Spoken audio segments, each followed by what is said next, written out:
thing called life. And I hope you're having yourself a fantastic morning this morning here on Wake Up Call with Dan Tortora. Always proud to be here with you. Always proud to be inside of these Cafe Kubal studios. And Cafe Kubal located for you on 3501 James Street, 324 West Water Street, 401 South Salina Street, and those are all in Syracuse, as well as on 343 Fayette Street in Manlius, New York, and their giant behemoth of a brown striped building, double-decker building that you can find right there where all roads converge into Manlius. So make sure you head out there today. And a big-time shout-out to their drive-thru location on the corner of Route 11 and Taft Road at Sweetheart Corners, where I ask you to fill your cup up right with Cafe Kubal. Made locally, the spices, the syrups, the coffee, everything made here, delivered to your coffee pot, your coffee mug, your cup today. So make sure you head out to Cafe Kubal and continue to support local, because it means the world to our community and it helps our community to stay strong and stay awesome. So make sure that when you go get a cup of coffee today, you realize that it goes a long way and that local always tastes better. So make sure you head out to Cafe Kubal today, and we appreciate that. If you're not in our community of Central and Upstate New York, you can go to cafekubal.com. That's cafe, Kubal.com, and you can go there and you can order there as well, and you can support the community. So make sure you do that today. We appreciate all of you for being on the show this morning, where sports meets that thing called life, and I can't thank you enough for hanging out with us inside of the Cafe Kubal studios. We are on many different outlets, and you're on one of these, if not multiple, so we thank you whichever one you're on YouTube.com, Facebook.com, and MixLR.com, all / Wake Up Call DT, as well as on wakeupcalldt.com, and of course on Facebook.com / Wake Up Call DT as well. So however you're connecting with the show, we thank you so much for being a part of the broadcast here where sports meets life on Wake Up Call with Dan Tortora every Monday through Friday from 9 a.m. to 11 a.m. Eastern Time. Appreciate your patience today, and always excited to have you here on the show where sports meets that thing called life. And I don't know if you, to take us a little aside for a second here, I don't know how many of you have had a dream before where you just want to wake up. I've been having bad dreams. I don't want to call them bad dreams, but I've been having non-fun dreams. I guess we'll call them that. Dreams that I'm not excited to have by any stretch of the imagination. And, and you just want to wake up from them. You just want them to be over. I don't know if you've ever had a dream like that. I woke up this morning at 4 o'clock in the morning, and I was having this dream, and I was waiting for myself to die in this dream, and I didn't die, so that was good. But the dream itself, I just wanted it to be over. It was like the whole dream was suspenseful, and what was going to happen, and are we going to be okay, and am I going to make it, and who else is going to make it, and are we, what am I going to see, and just like constantly be watching people and wondering what they're going to do next, and checking people's moves and mannerisms and whatnot. And I just woke up from the dream like, I don't want to go back there. I'd prefer to never have to go back there. Please don't make me go back there. And so I don't know if you've ever had a dream like that, but they're not exciting. They're not fun. They're not enjoyable. And I just wanted it to be over. So thankfully, I'm here this morning. But it was one of those dreams where you felt like, you were almost wondering if you were going to wake up. If you were actually going to be alive to tell the story. And I'm happy that I'm here. Definitely happy that I'm here. But it was one of those really weird instances where I didn't know what was going to happen, and I just felt really not myself. So I'm happy to be here with you this morning. I don't know if you've ever had a dream that's done that to you. I hope you haven't. But if you have, I hope you're here to tell the story, because it was just such a weird, one of those really I don't even want to call it unsettling. It was like, it was about a potential school shooting, and I was in the school. And I was like watching people, and then other people were watching people, and there were these people that just seemed like they would be the people to do it because they were like really mean and they didn't seem to care about anybody and they didn't seem to be helping anybody. And so I was like, okay, well, these people don't really care about human life, so maybe it's them. But it was just a weird scenario and a weird situation. And, it was just like starting off, just waking up in the middle of the night and being like, ew. Like, what happened? What did I eat? So just be thankful when you wake up in the morning, especially from a really weird dream, that you're here and that you're not in that dream. But I've been having a lot of strange dreams lately, and I feel like I'm hopefully due to have a good one. But I can say that my reality is a lot better than my dreams, and that's always a good thing, right? When if your dreams are better than your reality, well, then that's kind of sad. But my reality, and I don't want that for anybody, my reality is good. I'm good. My reality is strong. So very much better than my dreams right now. So I'll take it and bring it to the bank every time. So welcome here to Wake Up Call with Dan Tortora. Sorry to start it off that way, but it was just one of those things that was unsettling, right? And it just made me feel weird. And I'm just, I was like, I just want to I was like, I want to get a good night's sleep because I haven't been sleeping a lot, and I've been stressed out and anxious, and it's not like the life that I want to live. It's not the human being that I want to be. So I just wanted to, have a good night's sleep. And I went to bed a little bit earlier than I normally do. But, I watched some good movies yesterday. I will say that. I did watch some good movies, some heartfelt movies, So I definitely appreciated watching those. Those are better than my dreams, for sure. So, with that being said, here's to this show being a heck of a lot better than what I dreamt about last night. So, welcome here to Wake Up Call with Dan Tortora, where sports meets that thing called life. We are firmly in AAC Preview Week, the American Athletic Conference, previewing their entire football membership, all 11 schools.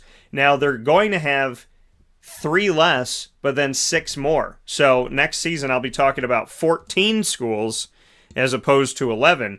And it's the last time I'll be talking about Cincinnati, Houston, and UCF as American Athletic Conference schools.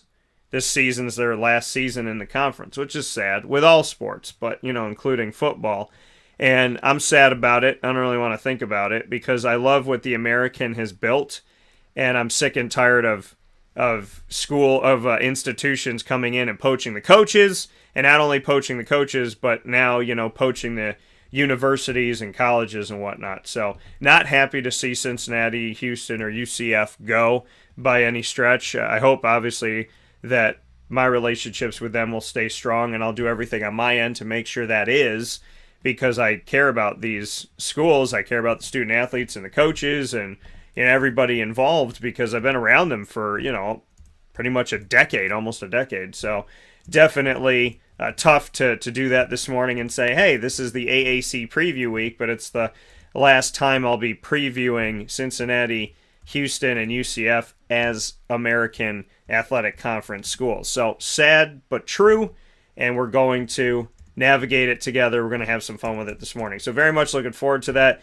You're going to hear from head coaches as well as student athletes from around the conference. We started AAC Preview Week yesterday, and you had the opportunity to hear from a bunch of institutions already. So we're going to continue that conversation today, which I'm very, very much looking forward to and excited to do as always. So I thank you for tuning in to Wake Up Call. Like I said, every Monday through Friday from 9 a.m. to 11 a.m. Eastern Time, and looking forward to everything that we get to talk about today. And we're going to have these teams in this order. But before we do that, I want to thank everybody that listened yesterday for Navy, East Carolina, a.k.a. ECU. So thank you for Navy, ECU, Tulane, and Tulsa. Thanks for tuning in for all of that. Today, in this order, we're going to be speaking with these schools from the American Athletic Conference. We're going to start things off with South Florida. They don't want to be called USF anymore. They are rivals with UCF, so I can understand not wanting to have one consonant different in your names, not USF and UCF, but to have UCF and South Florida, because that makes you a lot different when it's coming off the tongue. So I can understand that if that's the reason. So South Florida will start things off. Then we'll move on to Memphis, SMU, and Temple. So in hour number 1 of the show, we're going to go from Florida to Tennessee to Texas up to Philadelphia, Pennsylvania, which I'm very excited about. And then in hour number 2, we're going to talk with those teams that are spending one more season inside of the American Athletic Conference, and those teams are Cincinnati, UCF, and Houston. We'll be speaking with all of them here on Wake Up Call with Dan Tortora, where sports meets life. So we'll go from Ohio back to Florida, back to Texas, and we'll round out the show as we always do every Tuesday with the ingredients to success, proudly presented by Avicolli's on the corner of Route 57 and Wetzel Road in Liverpool, New York. Make sure you head out to Avicolli's every Tuesday through Sunday. They are closed on Mondays, so every Tuesday through Sunday, head out to Avicolli's and make sure you support local. Avicolli's on the corner of Route 57 and Wetzel Road in Liverpool, New York. Minutes from Liverpool High School. That's where we do our exclusive Liverpool Warriors sit-down broadcast with the student-athletes and coaches and administration.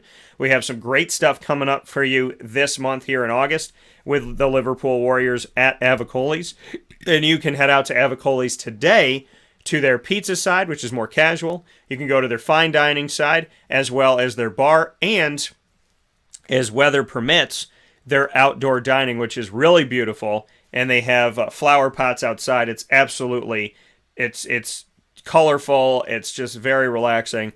Awesome showcase out there. So make sure you head out there and show them some love as well. And of course, you can call 315-622-5100 for takeout, catering, and delivery. That's 315-622-5100 for Avicolli, so make sure you do that as well. So the ingredients to success will come up at the end of this broadcast around 10:50 a.m. Eastern Time. So with that being said, we're going to take a quick step aside for a fast break. When we spin back around, we'll jump right into my conversation with South Florida. And from the South Florida Bulls, you're going to hear from head coach Jeff Scott, who comes from the Dabo Sweeney coaching tree out in Clemson. And you'll also hear from linebacker Antonio Greer and wide receiver Xavier Weaver. We'll be joining Wake Up Call with Dan Tortora right after this fast break inside of the Cafe Kubal Studios. Thank you for being here for AAC Preview Week.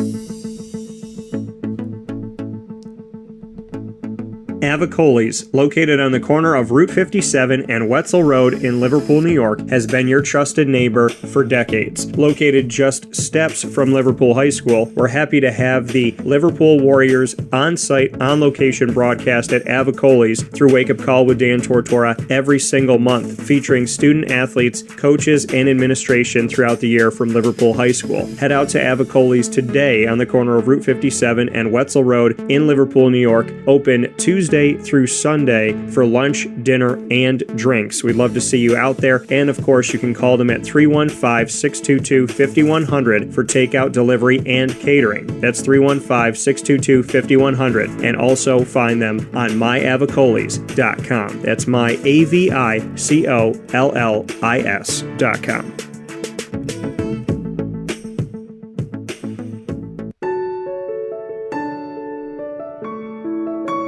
Having peace of mind when you're out of town that your furry-loving friend is safe and sound means taking them to Canine Campground, because we all know that when it comes to the love of our pets, it goes well beyond the call of duty to make sure they're safe and sound. Right, Lily? So take a ride to 242 Johnson Street in East Syracuse, New York, and see Canine Campground and where your dog will be staying, in the classic cabin, the executive cabin, the grand cabin, or of course the luxury cabin, because if you know Lily, you know she loves luxury. Now you don't have to wait to the last minute to find a family member or a friend that'll take your dog for a few days. Call Canine Campground at 315-299-4013. That's 315-299-4013. Their drop-off and pickup times are Monday through Sunday. Check K9campground.com for more information. That's the letter K, the number 9, and campground spelled with a K.com. K9campground.com. When you're going out of town, bring your dog to Canine Campground.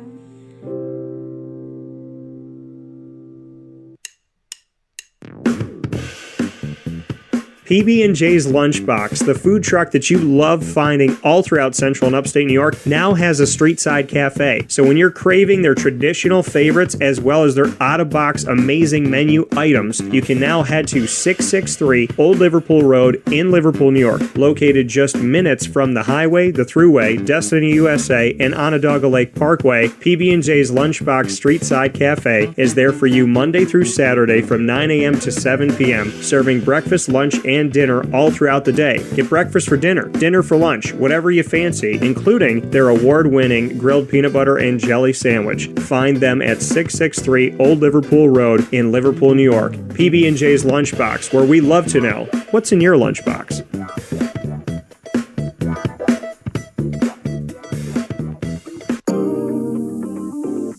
As a patient, what do we want?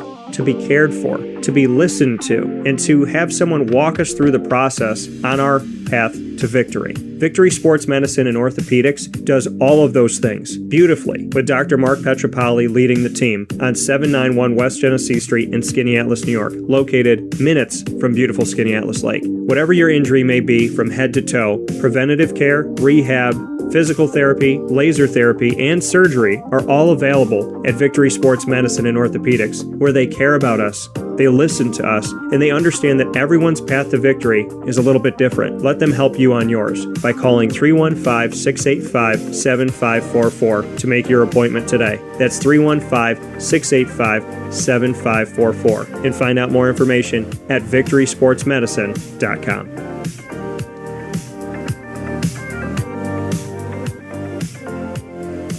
Welcome back here to Wake Up Call with Dan Tortora inside of the Cafe Kubal studios. Happy to be here with you every Monday through Friday from 9 a.m. to 11 a.m. Eastern Time, where sports meets that thing called life. Cafe Kubal here with you in Central and Upstate New York on 3501 James Street, 324 West Water Street, 401 South Salina Street, all in Syracuse.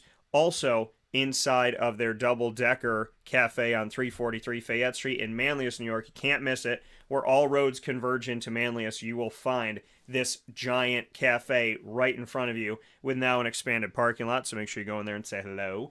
And, of course, on the corner of Route 11 and Taft Road at Sweetheart Corners in their drive-through location. So head out to Cafe Kubal today. With that being said, inside of MonPazPopcorn.com's What's Poppin'? What's Poppin' is the AAC continuation of our preview week.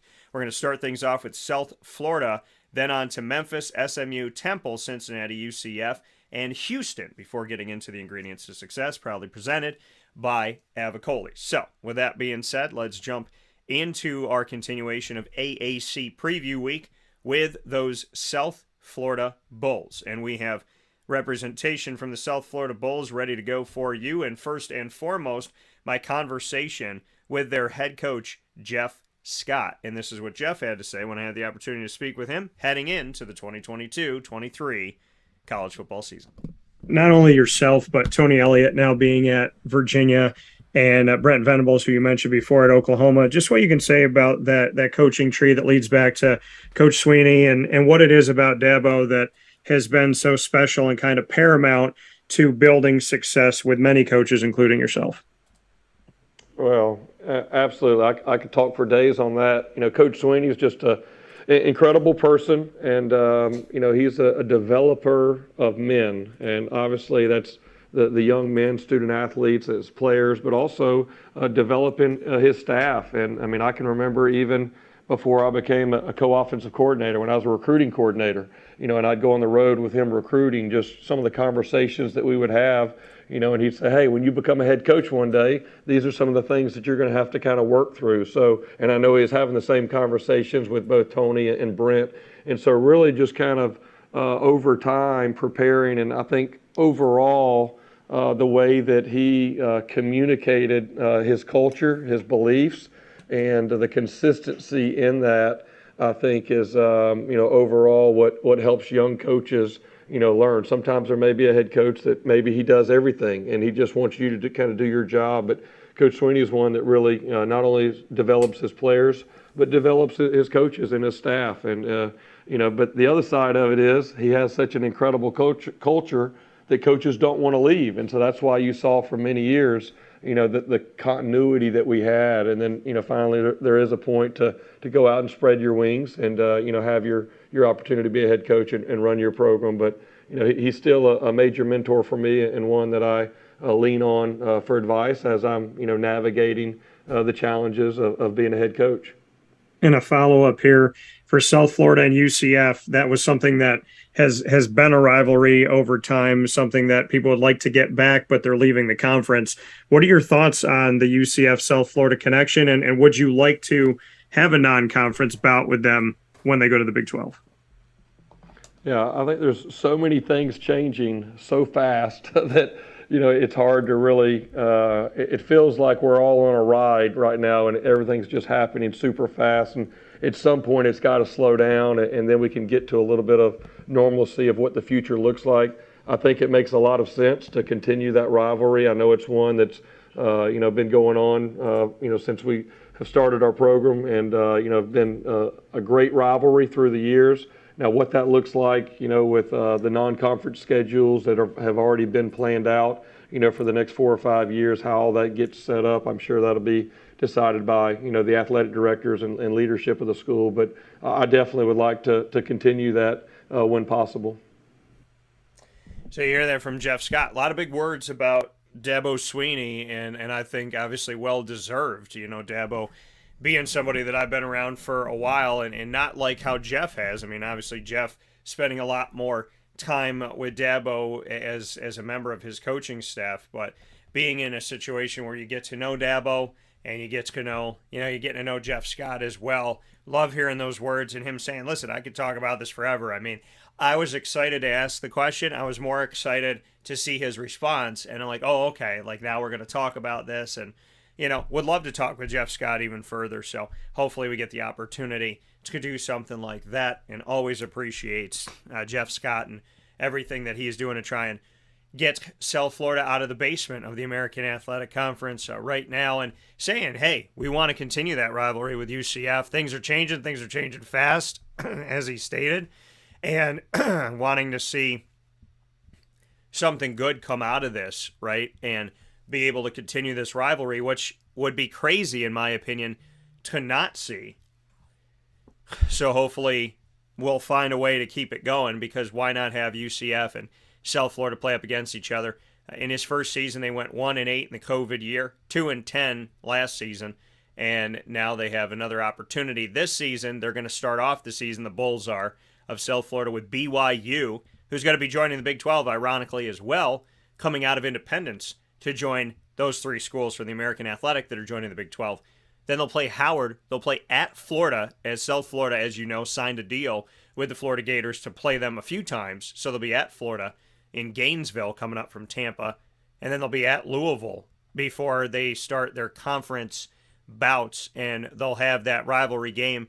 And this is sad to say, but they'll have their last conference rivalry game against UCF in the American on Saturday, November 26th, right after Thanksgiving, 2 days after Thanksgiving. So it's going to be sad to say that that's the last time they'll meet as conference foes, but that's where we are. BYU, Howard are both at home, and then they'll be at Florida and at Louisville to start off the season. Continuing the conversation with South Florida, I asked the student athletes the same thing I asked Jeff Scott. Would you like to see this rivalry continue? I said, what makes you believe that South Florida will rise here in 2022? What makes you believe this team will get better this season from where they have been? And what do you think about keeping that rivalry going with UCF? And this is what linebacker Antonio Greer and wide receiver Xavier Weaver had to say. Talking about changing, being a part of the change of this program, what makes you believe going into this season that you're ripe to see that change happen in the win-loss column? And then secondly, for you both, if you'd like to see that UCF South Florida rivalry continue when it's a non-conference game. For sure. I'm excited about the season because I've seen what we did so far in the summer. I see what we coming from, the coaching staff, the strength and conditioning coaches getting us ready for the season coming up. So I'm excited to see what we ready to show this year. And then, I can say that. I'm really excited. Ready for y'all to see the new Bulls. Yeah, man, like he said, I mean, the summer workout, man, the training has been amazing. It's been flawless. Guys transforming their bodies, getting bigger, faster, stronger on different levels, man. We're bonding as a team. You know, transfers, you probably wouldn't even know that this team has transfers coming in, man. And the way we've bonded, the way we've came together, do things on our own. It's just grateful to see it, man. And, you know, this is my last season. You know, I'm grateful for guys like Zay and, you know, Rashad Cheney coming in, transferring to help us. DJ Gordon coming in, transferring, AB. Man, it's grateful to have all of them here. But, man, it's grateful to see where we're going to be next year. And what would you say about continuing that UCF South Florida rivalry? Oh, so that's definitely the game, you know, I think everybody's excited about. When you see UCF on the schedule, you know that's a big rivalry. It's been like that for a couple years. So I feel like that game definitely should keep going on. It's a fun atmosphere to be around and definitely a fun game to play in. Well, it's definitely a good experience. You know, you hear from the gentleman here, and I like how it was finished by Antonio Greer, where he just smiled and said, almost definitely a good experience. You can see, at least to me, you can see from these gentlemen that they enjoy this. And yeah, South Florida has not had the record that they would like to have in recent history. But we look at the fact that they enjoy that rivalry game, right? That's an in-state game. That's a real deal game. That's a big-time game. And they play up for, you know, you play up for games like that. You get up for those moments, right? It didn't matter the record that Syracuse and Georgetown had, or Syracuse and UConn, or Syracuse and Pitt, you know, or Syracuse and Villanova. When you look at the old Big East, right? Those games. Syracuse and Rutgers even. Rutgers could be like 2-10 at the time that Syracuse is going in to Jersey. And Rutgers could beat them. And has beaten them on nights like that.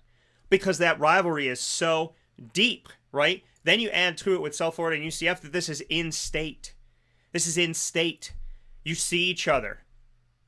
The war on I-4, right? So this game is very meaningful. It's Orlando versus Tampa. This is big time.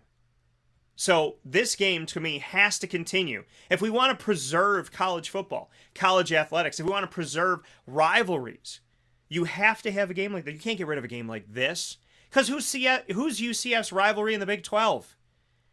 Cincinnati and Houston, because they came in with them. Who is their geographic rivalry? They don't have one. UCF doesn't have one. But South Florida, that gives it to you. And they better let that game be the last game of the year. I don't want to see this game be like the first game of the season. No. Last game of the year. So let's keep it going. Let's keep the rivalry going. And let's keep college football, and make it fun and interesting and exciting by keeping our rivalries true. Next up here on the docket, the Memphis Tigers joining the broadcast in our AAC preview inside of the Cafe Kubal studios here on Wake Up Call with Dan Tortora, where sports meets that thing called life. Always excited to bring you our coverage of the American Athletic Conference. And like I said, next up here, the Memphis Tigers. By the way, still the best place that I've ever gotten chicken barbecue before. Ooh. That barbecue chicken at the Liberty Bowl, they did it right. I don't know what they did to it. I don't know how they did it. But it was so good. And I've been wanting to go back. And speaking of the Liberty Bowl, looking at the Liberty Bowl getting a $150 million renovation, folks. A $150 million renovation to the Liberty Bowl. Excited to see that. Excited to see what's popping at the Liberty Bowl. Gonna definitely be paying attention to that. So very much looking forward to that and all that's coming up here with the Memphis Tigers. And happy that this is one of the names that we didn't hear going to the Big 12. Because Memphis, yet another team that has a ton of value with the American Athletic Conference. They all do. And Memphis has done a heck of a job. And they played in 3 straight conference championship games and won the last one that they were in. So big shout out to the Memphis Tigers. We'll start things out with Memphis's Zay Cullins and his thoughts on Jeff Canton-Arku, who transferred from Syracuse at linebacker to go to Memphis through the transfer portal. What the world, in your opinion, doesn't know about Memphis Tigers football. And then, Zay, if you could go a little bit deeper into Jeff Canton-Arku, who came over from Syracuse, and what he's brought to the linebacker corps. It's great. I mean, Jeff Arku, he's brought he's a big size factor. You know, we don't have anybody in our room that's above 6'2", and he's 6'4", 230 plus pounds. He's a big physical guy who knows how to pass rush well from what he did at Syracuse. And he's just another athletic backer that we need to help, you know, be agile. You know, he can cover tight ends, he can cover backs. You know, he's a big factor that we needed. So I'm looking for good things out of him. That coming from Zay Cullins of the Memphis Tigers. And Zay's a big dude too. So, but like he said, you know, we don't have anybody the size of Jeff Canton-Arku. And bringing him in obviously helps out this defense. I'm excited to see what they're going to do because Memphis is a strong team.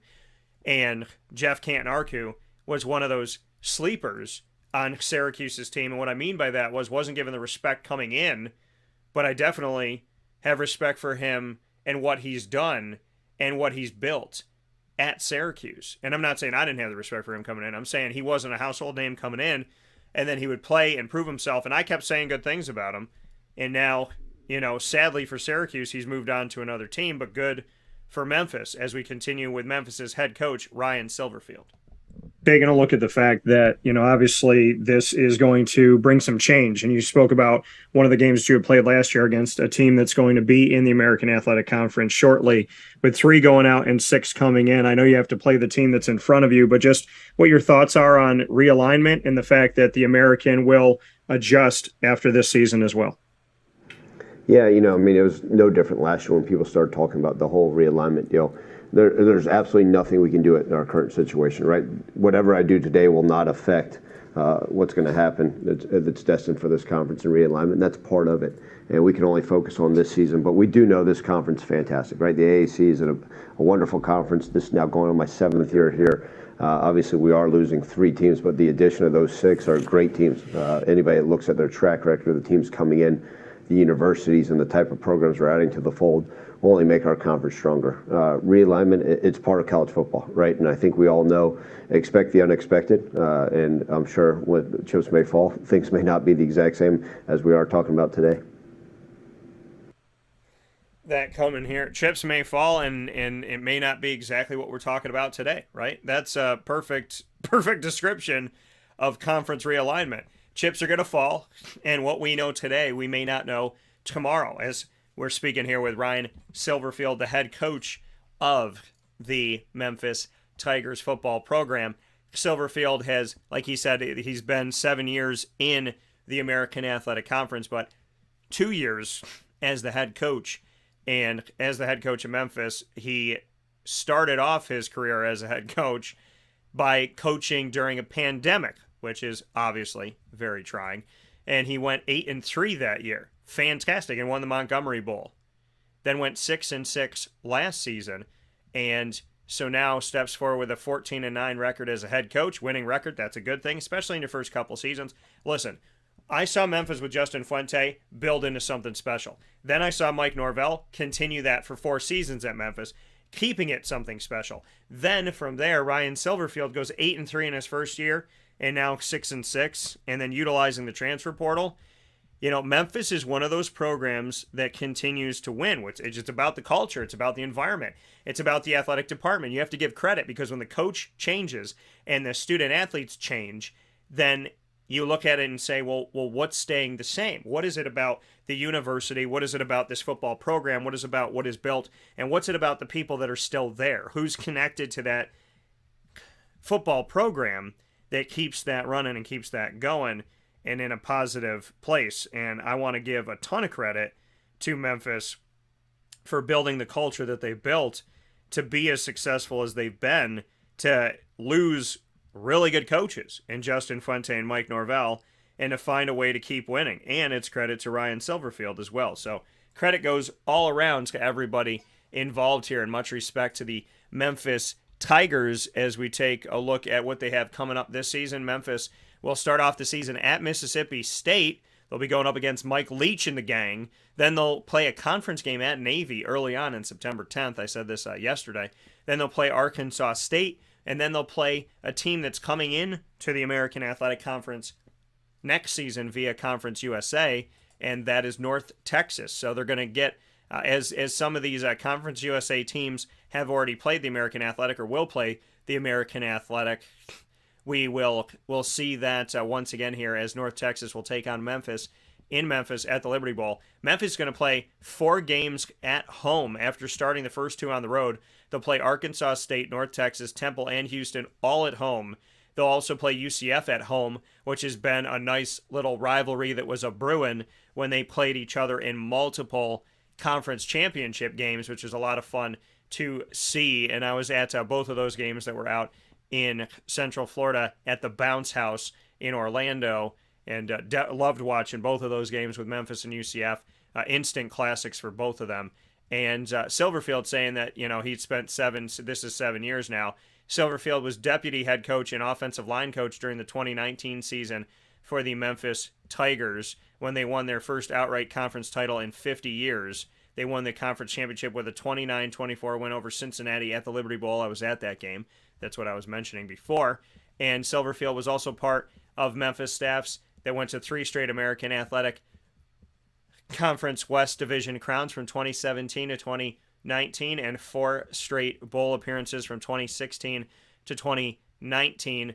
With Silverfield as a part of the team, Memphis won 38 games during those 4 seasons, including 10-3 in 2017 and 12-1 in 2019.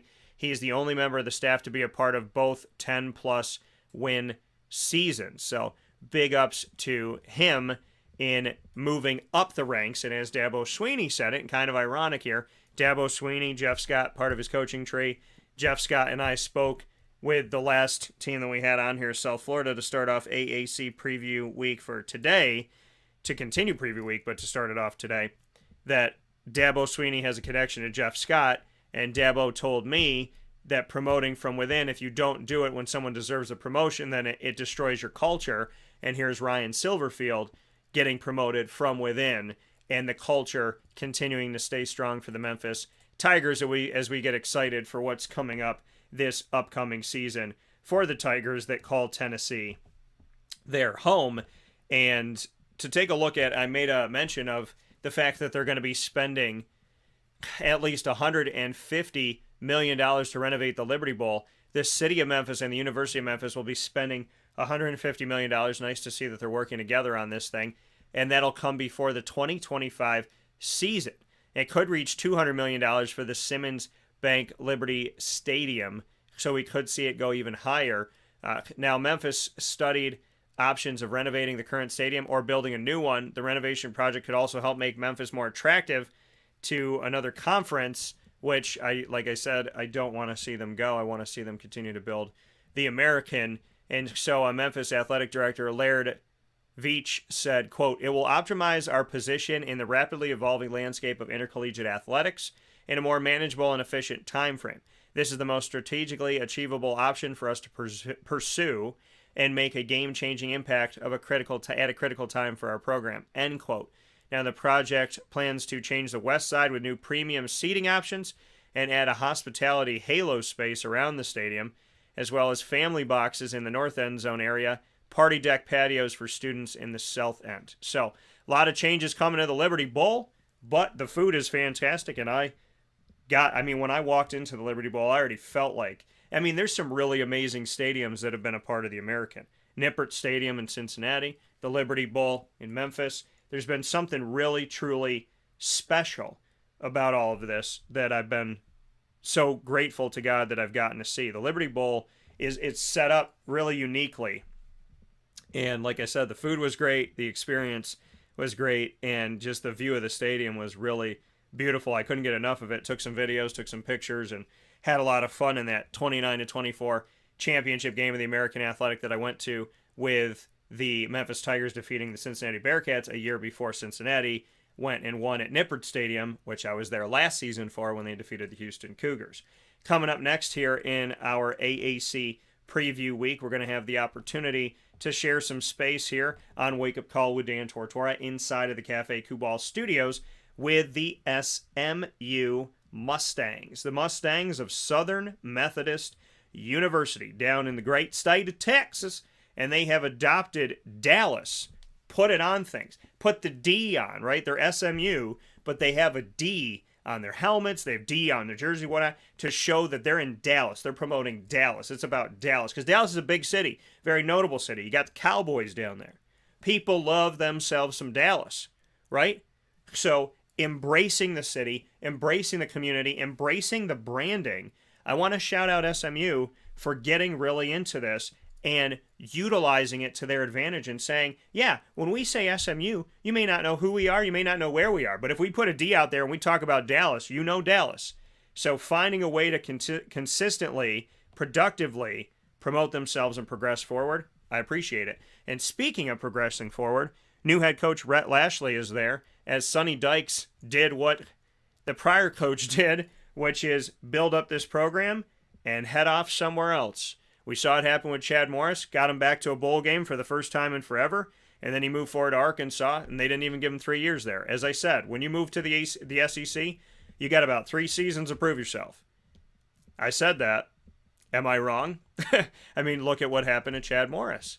And it was unfortunate, because if he was at SMU, I feel like he would have kept growing and kept moving forward, but that's not the case. So Chad Morris moved forward. Sonny Dykes has moved on and moved forward here, and so we'll see what's going to happen from here. But this SMU team was left in a good footing when Chad Morris left it to Sonny Dykes, and when Sonny Dykes left to go to TCU, a team that SMU plays, kind of like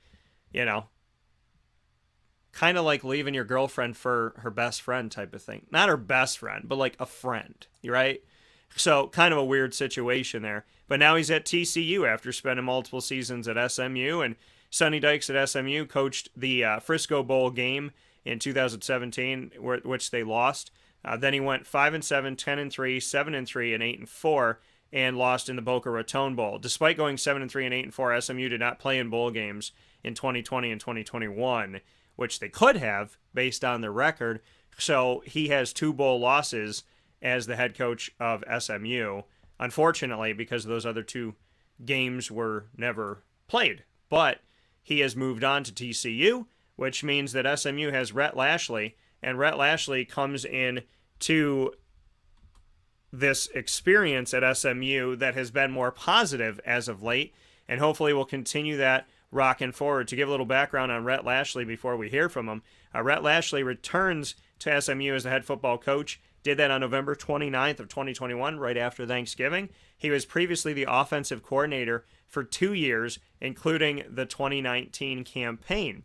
Now, Lashley was a one-time finalist in 2013 and a 2-time semifinalist in 2019 and 2020 for the Broyles Award, which goes to the nation's top assistant coach. He spent 2 seasons as the Miami Hurricanes offensive coordinator and quarterbacks coach before returning now to SMU. He has the distinction of being the only coach ever nominated for the Broyles Award 4 different times at 4 different schools. He was nominated for the Broyles Award as the nation's top assistant coach at Arkansas State, Auburn, SMU, and Miami. And like I said, offensive coordinator with the SMU Mustangs, went to Miami to be their offensive coordinator and quarterbacks coach, and returns from Miami. So left Texas for a little time in Florida, a few years in Florida, a couple seasons in Florida, and now back at SMU, and we'll see what happens with him now as the head coach. But again, talent that they had, talent that has helped them, talent that is good. SMU, like Temple, like Memphis, has figured out a way to continue to stay consistently good, even though they're going through coaching changes, which is dang near impossible to do, and Syracuse has struggled to do that. Going from coach to coach to coach to coach, they very rarely built success.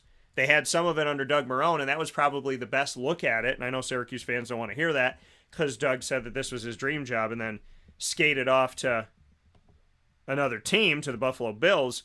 But, this is where we are in the grand scheme of things. and I'm very excited to see what's going to happen with Rhett Lashley, as we've seen success come through SMU, and I'm hoping that they can sustain it and continue to build upon it. So here's my conversation with Rhett Lashley, the first time I've had the opportunity to speak with Rhett. This is what he had to say.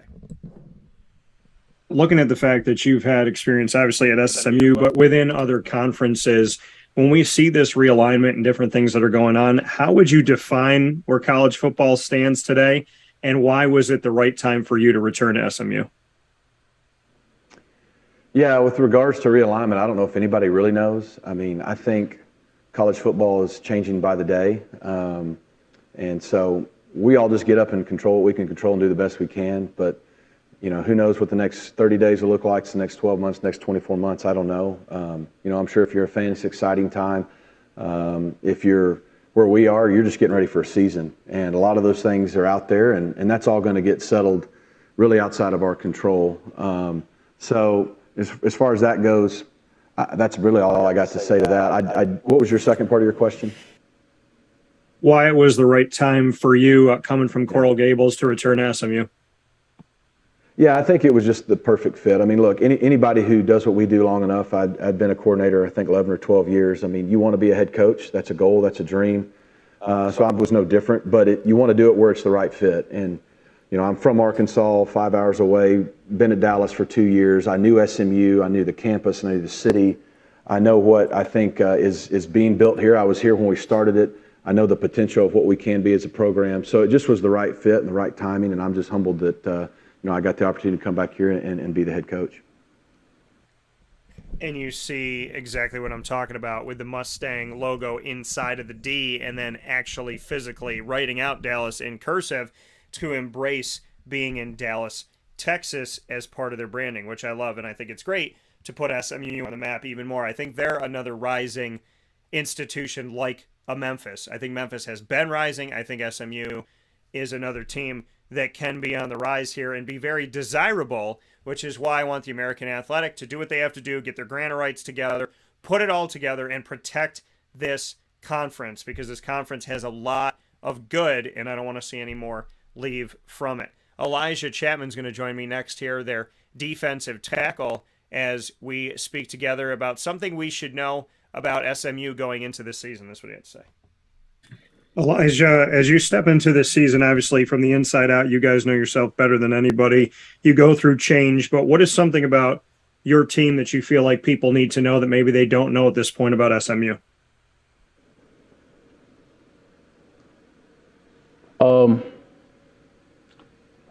I would like people to know that we're hungry. We for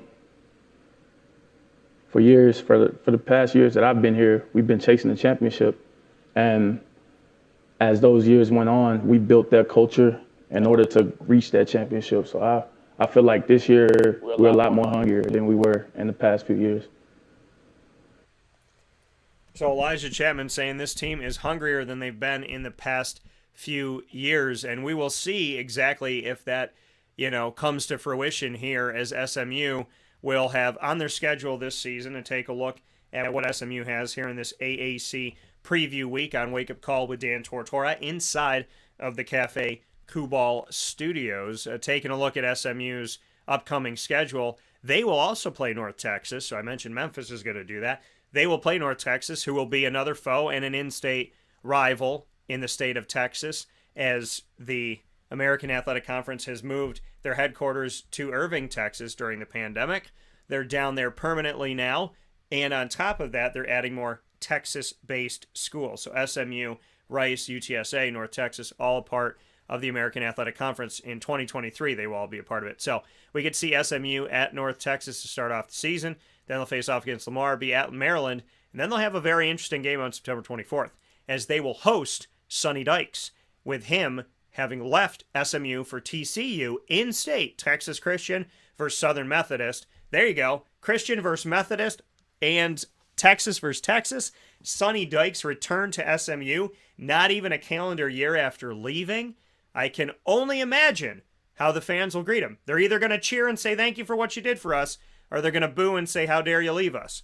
Well, whatever I say, fans, just be respectful as always. It'll be a big-time game fun out-of-conference game, fun in-state game, and TCU's been playing the American for a while now, and I love these games, and I hope that they continue to do it. It's a shame that TCU didn't join the Big East, then could have been a part of the American Athletic, or maybe it would have stayed the Big East if TCU had joined. So I always circle TCU as that institution that what if they joined the Big East, what would life have looked like? Well, it wouldn't have been Big East, but TCU inside of the American Athletic, especially now with them having more Texas schools and being based in Texas, would be really cool to see it. But they're in the Big 12, SMU's in the AAC, and Sonny Dykes will be facing his old team less than a year after leaving them on September 24th. That time is still to be determined, so make sure you pay attention to that.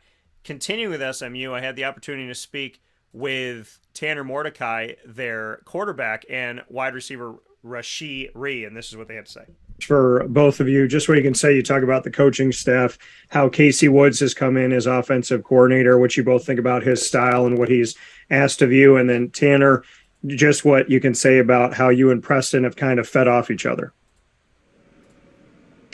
Yeah, for the first question, Coach Woods, he comes in with high energy, very detailed, and you can tell he cares about what he's doing and the work he puts in. So, yeah, we're lucky to have Coach Woods here. As far as me and Preston, yeah, we compete every day. I mean, it's a good relationship. Everything's good about it. I think having a competitive atmosphere is only going to make me better, make me a better quarterback, and in return make him a better quarterback. So, yeah, nothing but positivity. Right, and that's also basically the same thing that's going on for me. I mean, obviously, the quarterback room is like a major key of the offense, and to have like two great quarterbacks is a great thing for a receiver room. And it's not mentioned that much, but I think everywhere on this team, everyone's competing. Like Coach Lashley mentions, there's not a starter until we really get to the games that have starters. But I just feel like every position is competing as hard as they can right now because there's someone behind them trying to come in, take their spot, or just get on the field in any way they can.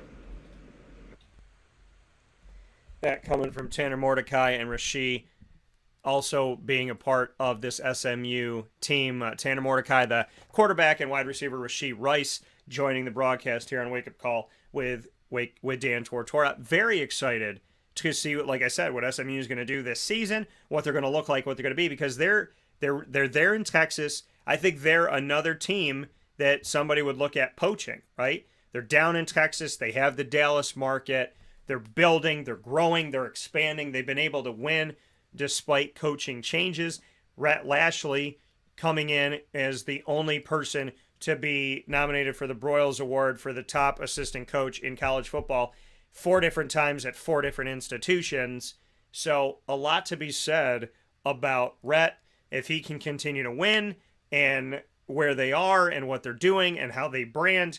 SMU can be a darling of the American Athletic Conference, which they should be, because the American Athletic Conference, listen, this isn't supposed to be a farm conference for the quote-unquote Power 5.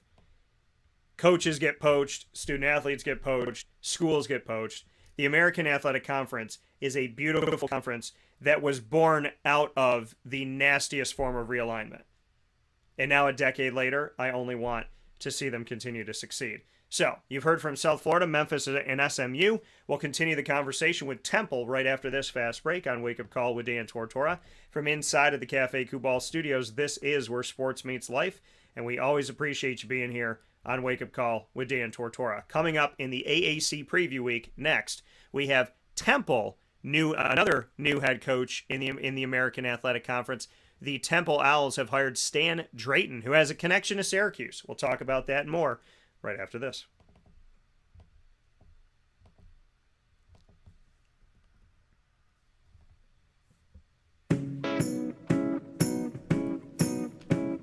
In these unique times, there are those in our community that give us a sense of normalcy and positivity. Pizza Man on 50 Oswego Street in Baldwinsville has been here for you for over 35 years and is here now.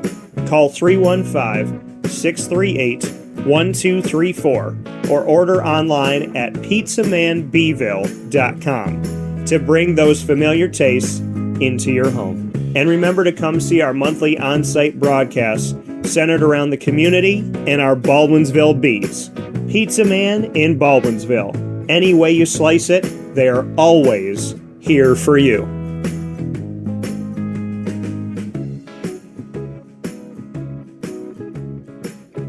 This is Jim Sikowski, owner-operator of Chick-fil-A Cicero, 7916 Brewerton Road in Cicero, right in front of the Home Depot. I had a deep feeling that God wanted me to do something bigger with my life and to help people, help others. He kept putting Chick-fil-A in my life, and I realized as I was going through the franchise selection process that positively impacting the lives of others was really core to what we do here at Chick-fil-A. First of all, it starts with the food. The food is brought in fresh daily. We bring in local produce. We prepare to order in the kitchen. We hand bread our chicken. We hand spin our milkshakes. It's great food. It doesn't taste like fast food. I think the second thing is the way people feel when they come in a Chick-fil-A restaurant. It's different. We try to treat people with intentional kindness here, which is very different and deeper than good customer service. And so I think it feels remarkable for most people to come in a Chick-fil-A restaurant. And then lastly, the impact that we try to have in the community is very different. It's a big part of the expectation of every operator of a Chick-fil-A restaurant is that they're actively engaged in their community, they're a leader in the community, and they're making a difference. When they realize that what we're striving to do is to shine a little light in their life, that's a very, very different experience than you will have in any other quick service restaurant. And it's that remarkable experience that I think people will emotionally connect with. I'm George Townsend of Honda City with some good advice when buying a new car. The true cost of owning a new car is determined by the appraised value when you trade it. No vehicle appraises higher than a Honda. Next, look for low APRs and deep discounts. You also want low maintenance costs and great fuel economy. That's why my advice to you is to buy a new Honda. Looking pre-owned, visit our Honda Certified Used Car Center. Honda City, 7140 Henry Clay Boulevard, Liverpool, or HondaCity-CNY.com. It would be a pity if you don't shop at Honda City. Our corporate purpose at Chick-fil-A is to glorify God by being faithful stewards of all that's entrusted to us and to positively influence all those who come in contact with Chick-fil-A. And what became increasingly clear from our success in Cicero is that people love Chick-fil-A. And also I think we recognized that, we had a great opportunity to grow the brand and grow our platform. I felt incredibly grateful when I was selected to be a Chick-fil-A operator. I think what it's meant for me, what I've come to realize on a very deep level is that this is a calling for me. It's not a career. It's not a job. The Lord called me to be a Chick-fil-A operator and to use these restaurants to glorify Him and to positively influence other people. I'm blessed. I'm very blessed.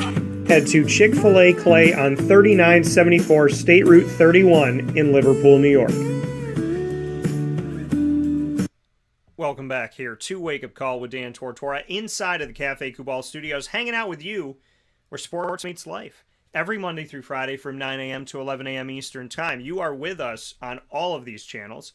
They make it very easy worldwide to listen in. YouTube.com, Facebook.com, and MixLR.com are all /WakeUpCallDT. We're on Facebook.com /LiveNowDT and on WakeUpCallDT.com's homepage, Monday through Friday from 9 a.m. to 11 a.m. Eastern Time. So however you tune in, thank you for being a part of the show. With that being said, we're inside of the Cafe Kubal Studios, and here on the show, we fill our cup up right. Head off to Cafe Kubal today. Chai, tea, coffee, fantastic breakfasts and lunches. Downtown at the 401 South Salina Street, they have beer on tap where you can enjoy coffee and get yourself some beer on tap and some food down there as they're adding to Cafe Kubal downtown on 401 South Salina Street in Syracuse with this more kind of wind down from the week experience after work, which is really cool, and building to our downtown Syracuse positivity and opportunities. So we thank Cafe Kubal for that. 401 South Salina Street, 3501 James Street, 324 West Water Street, all in Syracuse. as well as 343 Fayette Street in Manlius, New York, and inside of their drive-through location. You'll find them on the corner of Route 11 and Taft Road at Sweetheart Corners in North Syracuse. So make sure you head out there today. With that being said, in MonPausPopcorn.com's What's Poppin', we continue AAC Preview Week. South Florida, Memphis, and SMU having already graced the stage, it's now time to head to Philadelphia, Pennsylvania, and those Temple Owls. Now, they have a new head coach. His name is Stan Drayton. And Stan Drayton has a connection to my hometown of Syracuse, New York. As in 2009, he was the running backs coach at Syracuse. He's had a very fruitful and long history. He started in 1993 in coaching in Allegheny as the running backs coach. In 94, went to Eastern Michigan, where he was the running backs coach. 95, Penn as the running backs coach. 1996 to 99, Villanova as the running backs coach. In 2000, he was the running backs coach at Bowling Green State. 2001 to 2003, he was with the Green Bay Packers. Offensive quality control and special teams. In 2004, he was the running backs coach at Mississippi State. 2005 to 2007, the Florida Gators running backs coach. 2008, Tennessee's running backs coach. 2009, Syracuse's running backs coach. Came back to Florida in 2010 to be their running backs coach. And in 2011, went to Ohio State as the wide receivers coach. 2012 to 2014, became the running backs coach at Ohio State. Then coached the running backs with the Chicago Bears from 2015 to 16. And then in 2017 to 2021 was with the University of Texas as the as an assistant head coach, as well as the running backs coach, before becoming the head coach of the Temple Owls this season. Long history, fruitful history, and a very reputable history. And now he's a head coach for the first time ever. So let's hear from Stan Drayton of the Temple Owls. Coach, for you, for this Temple program, I know you were just talking about how some things needed to change. What was advantageous for you to be a part of this program at Temple and lead it, as I know that you and your wife obviously have a connection to Philadelphia, but why right now was it a good place for you to build and to change this culture? That's a great question, and a little bit of a tough question to answer, but the one thing that I'm excited about it being at a place like Temple, being an inner city kid from Cleveland, Ohio, myself, my wife being an inner city kid from Detroit, we can relate to where these kids are coming from. We understand the dynamics of where our recruiting areas are and what these kids are coming from and what they're going through and what they experience and the things they had to overcome to get to this opportunity that they're experiencing. So that alone helped us to bridge some gaps rather quickly. But this team was hungry. They're hungry. They carry a chip on their shoulder.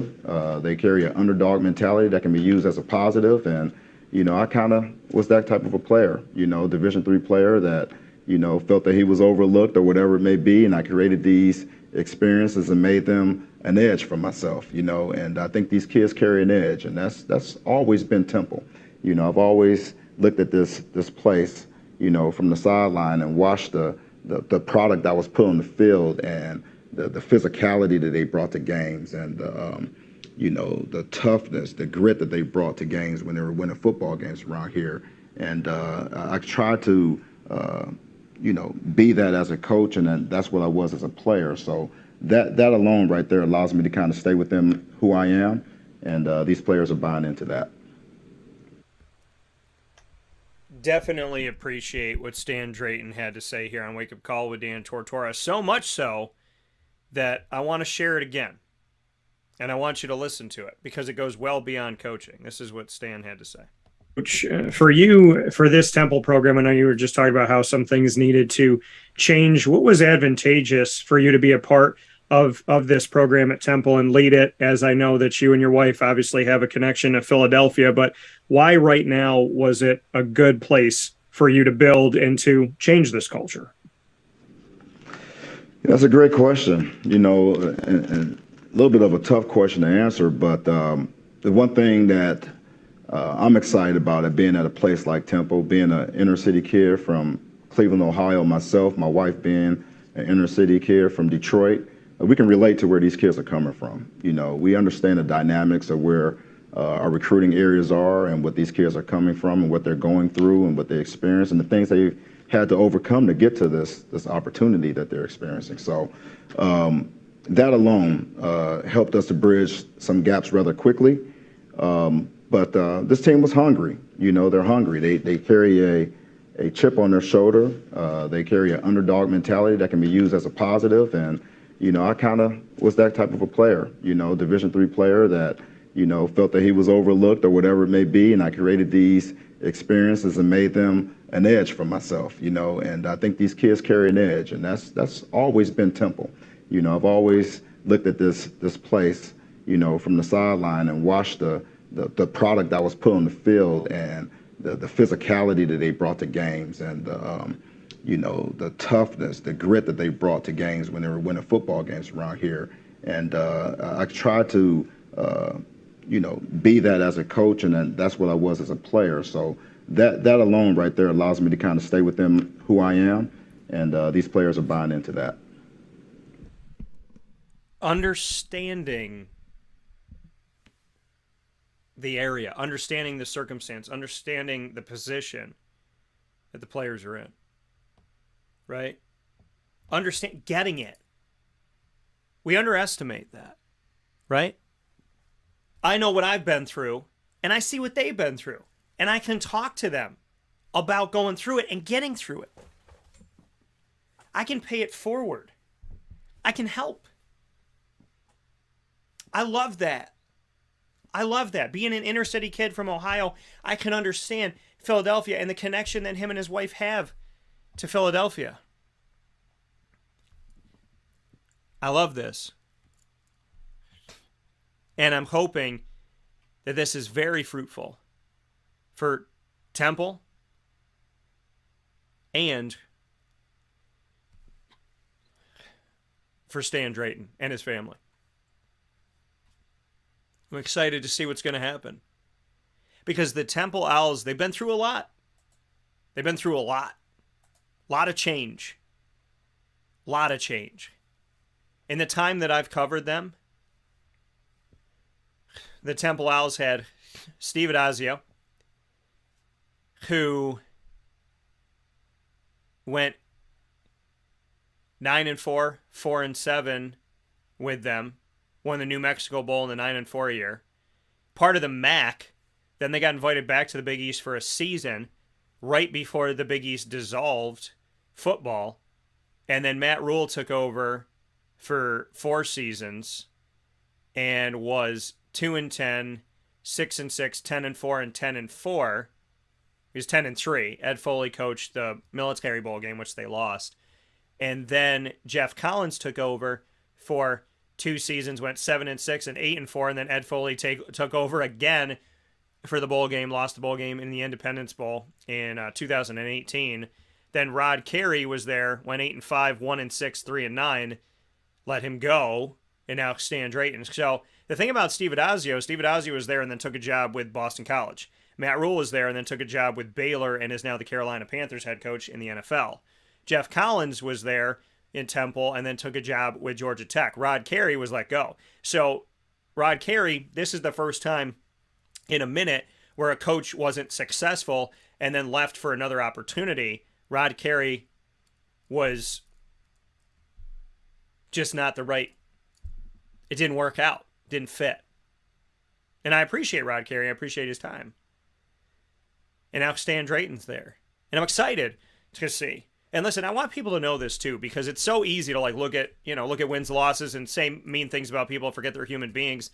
It didn't work out for Rod Carey, right? But that doesn't make him a bad person. It doesn't mean he doesn't care. It doesn't mean nothing matters to him. I want to be clear about that. Because I feel like, people are like, oh, well, this coach came and they sucked and they got another coach and that coach is... No, you don't talk about people like that, right? We joke on the show and we do analogies and we discuss different things and whatnot, and we're playful here. But I've never been a person of personal attacks because I don't like to be personally attacked. And you shouldn't do to somebody what you don't want done to you. That is the golden rule. You should never do something to someone you don't want done back to you. So I'm not going to sit here and say anything bad about Rod Carey. I appreciated his time. He was always good to me. I have no qualms. It didn't work out. But for the first time in a long time, Temple isn't like, oh man, we lost somebody who we were building with. Darn it. It was like, okay, you know what? We have to go find somebody that's a better fit for us. And I'm excited to see this and what can happen here. So I'm definitely looking forward to this. Now, Stan Drayton and his wife, Monique, got married when they lived in the Philadelphia area. So that's a cool connection to the community.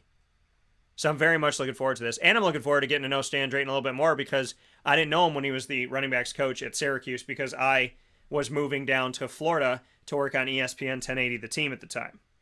So I didn't get to cross paths with him when he was up at Syracuse. And my world is always amazing by the grace of God, by the thanks be to God.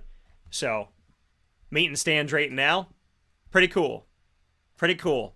We didn't cross paths then, but we cross paths now. And God's timing is always on time. I believe that. Offensive lineman Adam Klein and defensive tackle Zach Gill join me next here on Wake Up Call with Dan Tortora in the AAC continuation of our preview week with Temple. This is for both of you. I heard Coach talk about the fact that there were some things culturally that needed to be changed. From both of your points of view, what were some of those things that you feel like needed to change in the culture at Temple? I mean, first off, I would probably say, just defining what tough meant to the program. We have 4 pillars, tough, meaning trust, unselfishness, family, and finish. And, that's what we've really been pushing in this off season. And I feel like the guys have definitely bought into that.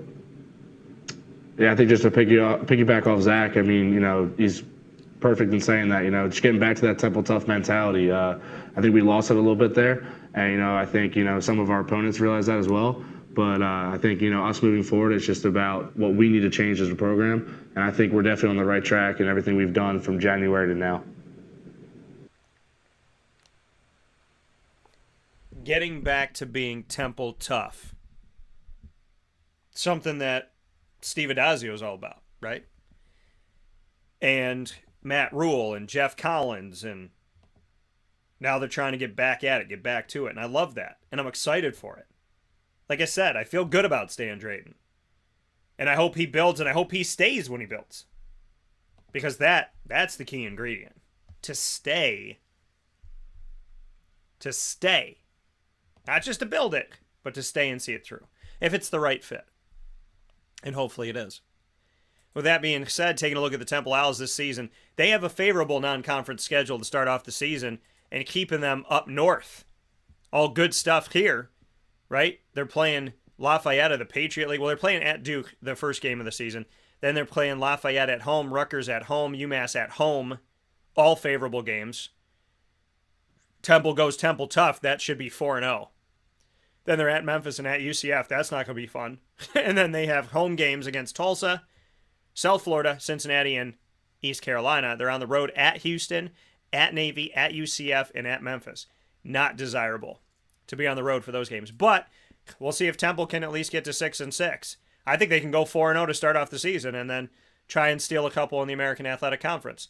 We shall see. And we will hear more from the American Athletic Conference on Wake Up Call with Dan Tortora, where sports meets life, in just a moment after this fast break on Wake Up Call with Dan Tortora in our AAC Preview Week, bringing you every single team inside of the American Athletic Conference, all 11 football members here where sports meets life on Wake Up Call with Dan Tortora. Always appreciate having the American Athletic Conference here with us. We've brought you 4 of those teams, and we'll bring you the 3 teams tier that will be leaving after this season, as we'll start things off with Cincinnati after this fast break on Wake Up Call with Dan Tortora, where sports truly meets life.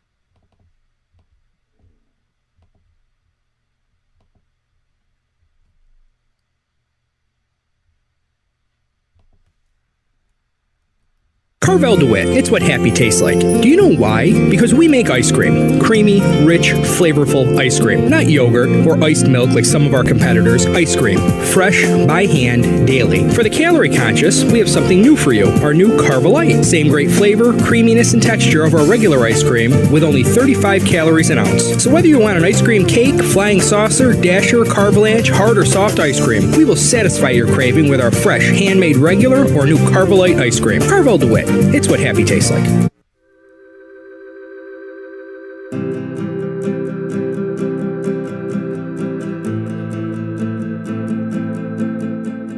Cafe Kubal offers same-day local delivery of our products, offering no delivery charge for Onondaga County.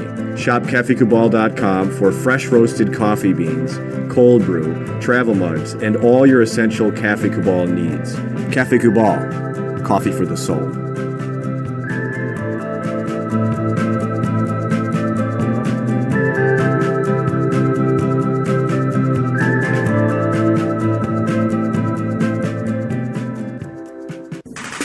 The Wildcat Sports Pub in Camillus, New York is located on 3680 Milton Avenue in the Home Depot Plaza. It is your family-friendly sports bar and restaurant. Folks, some sports bars aren't family-friendly. Some family-friendly restaurants are not sports bars. The Wildcat Sports Pub in Camillus, New York is proud to be both.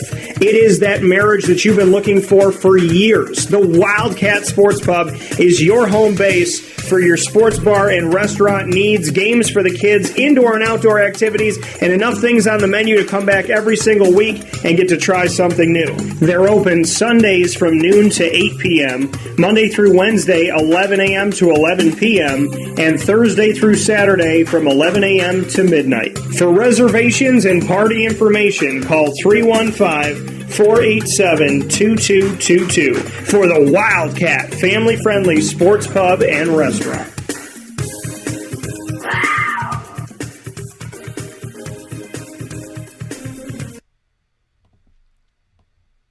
Welcome back here to Wake Up Call with Dan Tortora inside of the Cafe Kubal studios, hanging out with you where sports meets that thing called life. Cafe Kubal, filling your cup up right every Monday through Sunday, 7 days a week.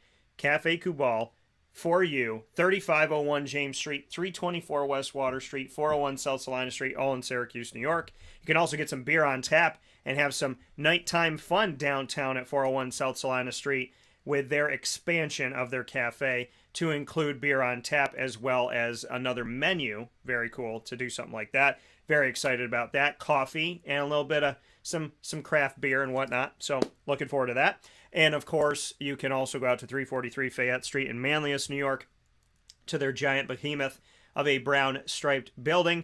And you can also go out to the corner of Route 11 and Taft Road at Sweetheart Corners and enjoy their drive-through location out there with indoor and outdoor seating as well. So make sure you head off to Cafe Kubal. Any one of those locations. If you're out of town, go to cafekubal.com. That's Kubal.com, and you can enjoy them there. With that being said, inside of Mon Pa's Popcorn.com is what's popping. Just like all the amazing flavors they have for original and kettle corn at Mon Pa's Kettle Corn and Popcorn Factory. That's what this looks like today. A very colorful batch. This looks like a bunch of different flavors, right? So we had South Florida, we had Memphis, SMU, Temple, and now we'll head to the three schools, like I said, tier.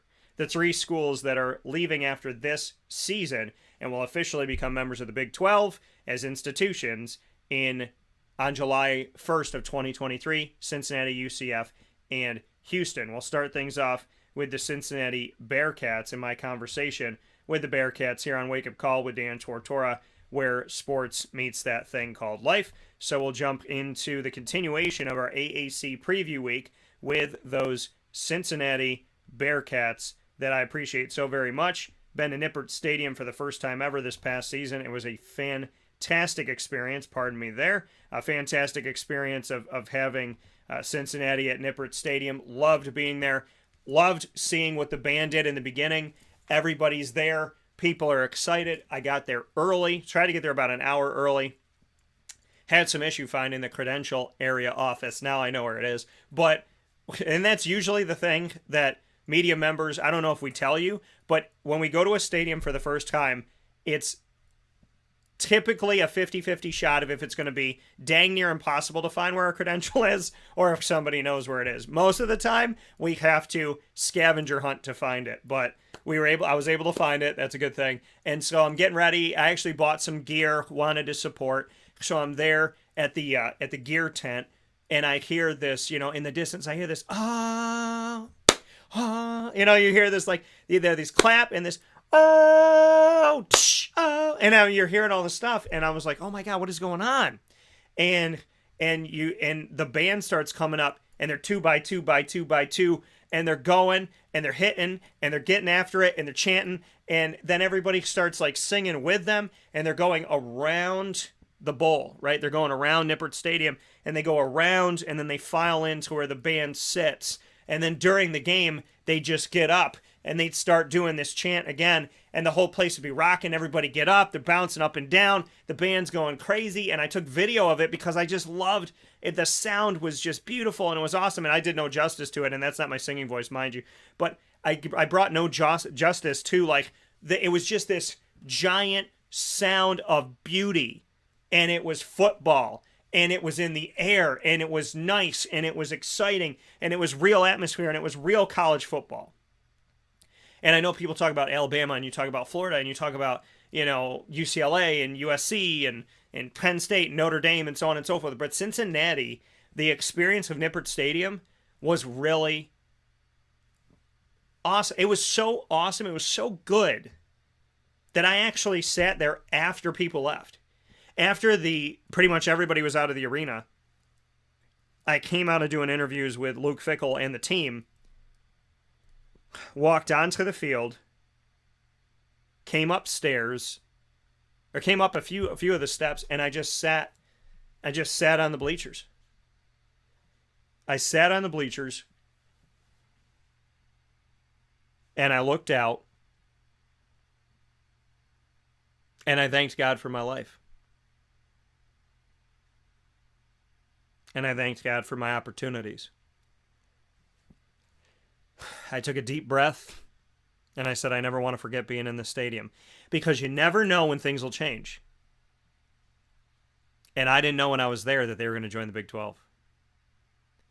So how crazy life is. And bumping into somebody from Syracuse, which is insane. Insane. That works on the staff. So you never know. You never know.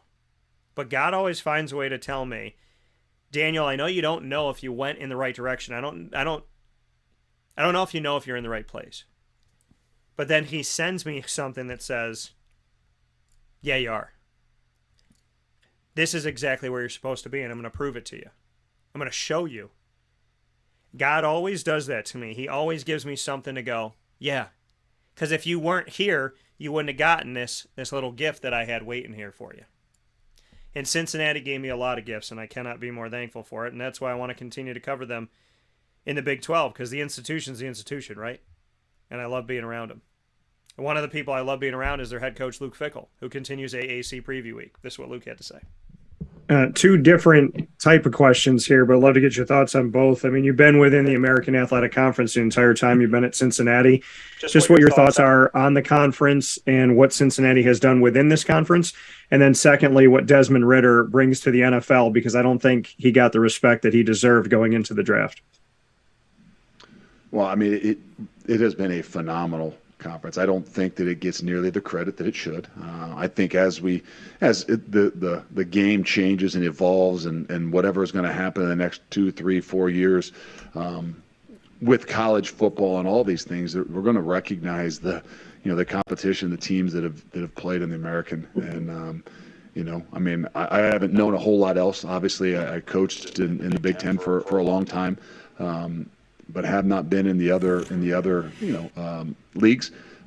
But I really do believe that well-rounded all around, it has been a phenomenal league.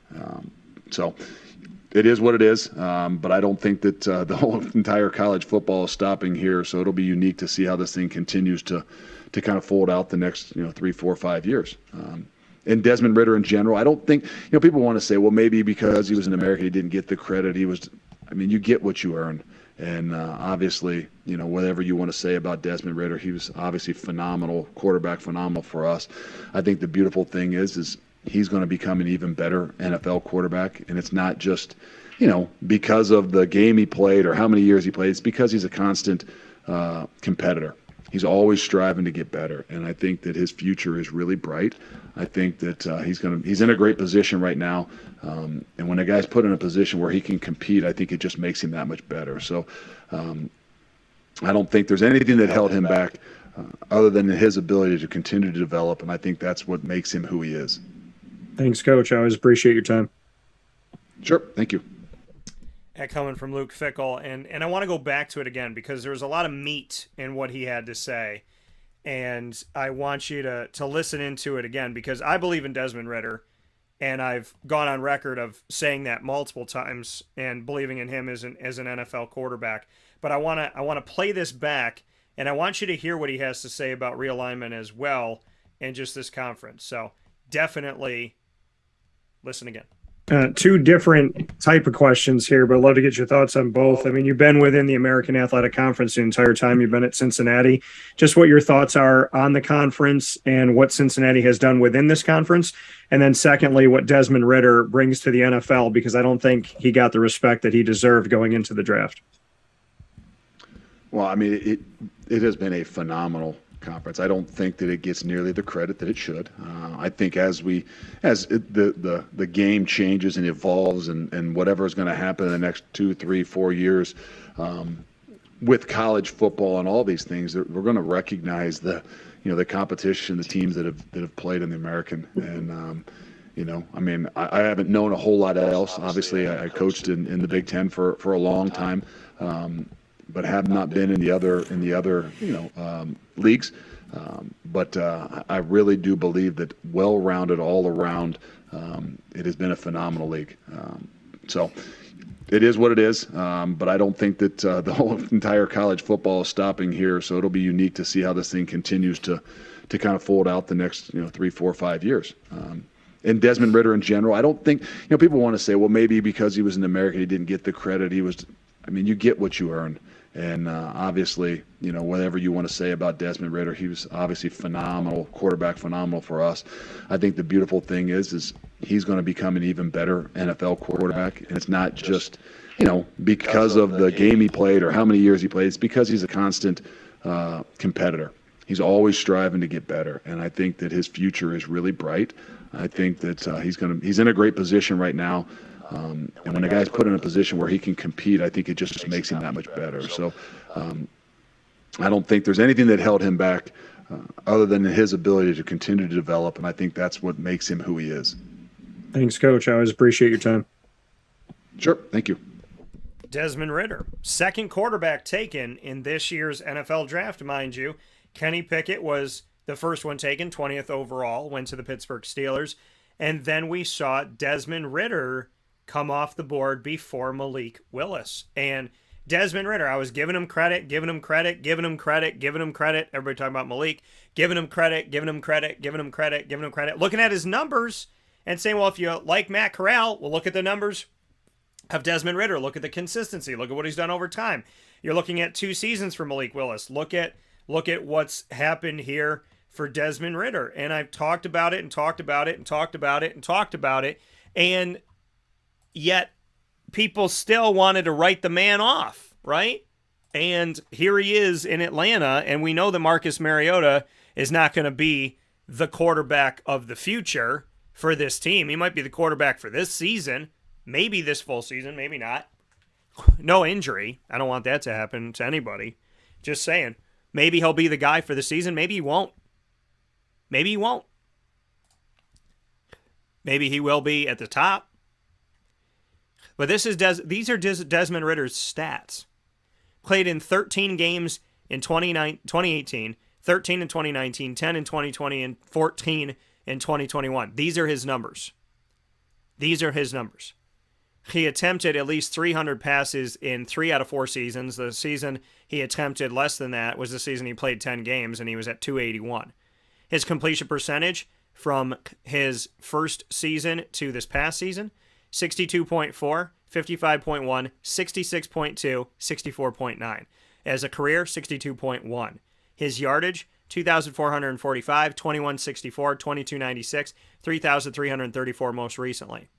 His touchdowns to interceptions, 20-5, 18-9, 19-6. This past season, 30-8. Has never had a season with double-digit interceptions.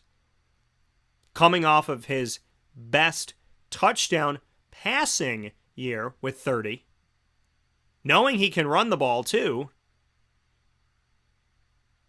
In his seasons with Cincinnati, 583 yards on the ground, 650, 592, 355. As a career, averaged 4.4 yards a carry, attained over 2,000 yards as a quarterback running the ball in college. So he reached the 2,000-yard club, and he's a quarterback. 5 touchdowns, 12 and 6 in his time. So has had every season 5 or more rushing touchdowns to go with his passing touchdowns. And he attempted over 100 carries in every season except for the season where he played 10 games where he had 98 carries. Dual threat, getting better, completion percentage there. And you put it up against Matt Corral and you put it up against Malik Willis, and it made me sit here and say, why would you not look at drafting this guy? You know what I mean? Because he doesn't play in the SEC? Liberty's independent, right? And everybody was on Malik Willis. Oh, look what he can do. He's a dual threat guy. Okay, well, so's Desmond Ridder. Matt Corral by the numbers. You want to look at Matt Corral's numbers? Let's look at Matt Corral's numbers, who's now with the Carolina Panthers. Matt Corral at Ole Miss. His completion percentage. You take a look at that. 72.7 when he only attempted 16 passes. Then 59%, 70%, and 67%. 3,000 yards or more in the last couple seasons. Had a 14 interception season at 29-14 in 2020. And in 2021, 20-5. Dual threat guy on the ground. Carried the ball over 100 times his last 2 seasons. Had 4 touchdowns and 11 touchdowns on the ground. Averaged 4 yards a carry. So right there with it, right? His completion percentage is a little higher, obviously, than Desmond Ridder when we look at the numbers here. But let's look at Malik Willis, right? And there's other guys we can look at. We can look at Sam Howell and whatnot. But let's take a look at Malik Willis's stats comparative to Desmond Ridder. Malik Willis in college, now, he only had 2 seasons, because in his 2 seasons at Auburn, before he transferred to Liberty, at Auburn in the SEC, only attempted 7 passes in 2017 and 7 in 2018. Then he had a completion percentage of 64.2 in 2020 and 61.1 in 2021. 20 touchdowns to 6 interceptions in 2020, 2021, 27 touchdowns to 12 interceptions. 14 touchdowns on the ground, 13 touchdowns on the ground the last 2 seasons. 944 yards, 878, 6.7 yards a carry, 4.5 yards a carry. So they're right there. But Desmond Ridder did it over a longer period of time. He did it for longer. He did it for 4 seasons. And if he had played in more than 10 games in 2020, who knows where those numbers would have been. But just taking a look at it, he's never had a double-digit interception season. And he's hung with Matt Corral and Malik Willis. Has he been better in every statistical category? No.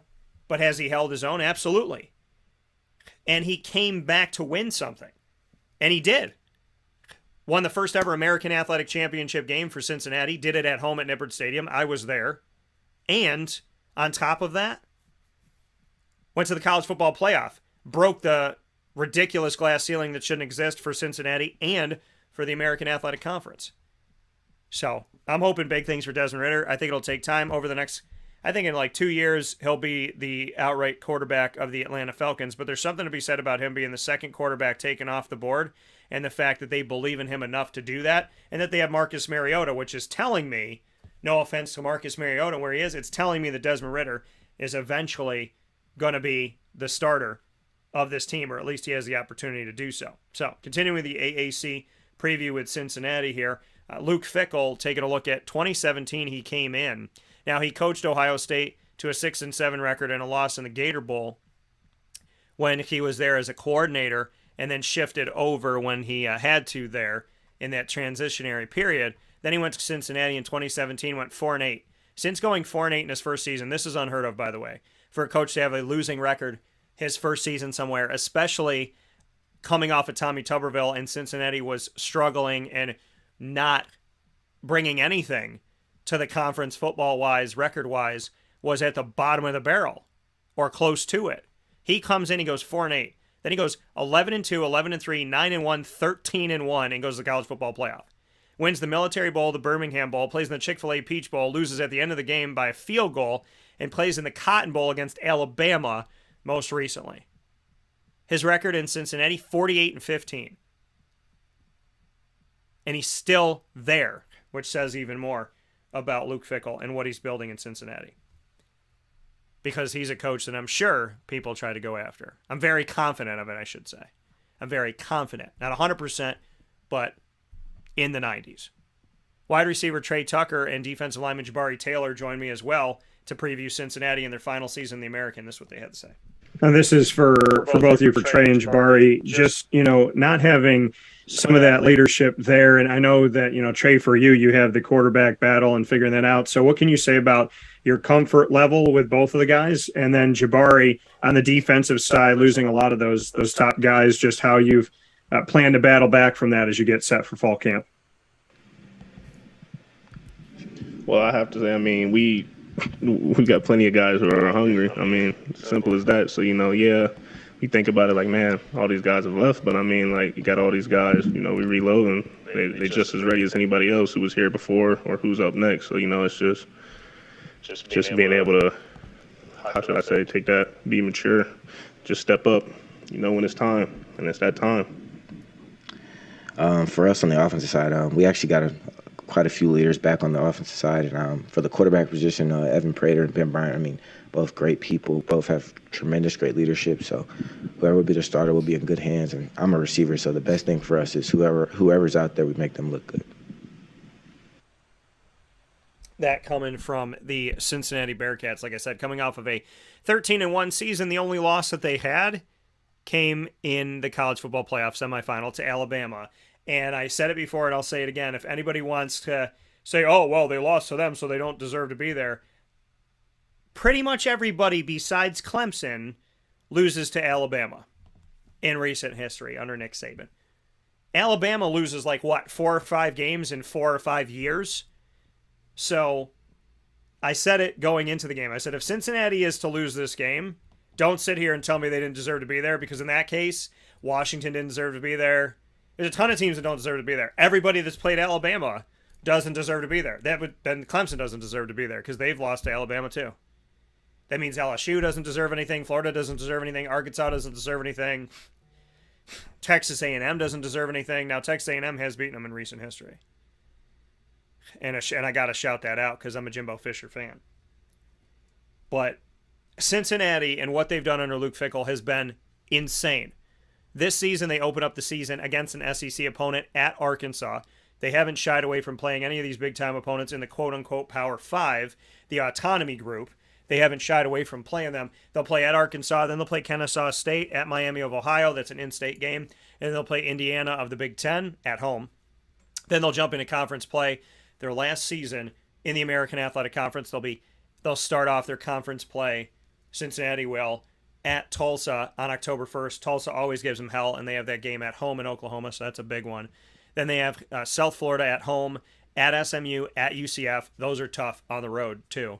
Home against Navy, home against East Carolina, at Temple, and they'll have their last game of the regular season as American Athletic Conference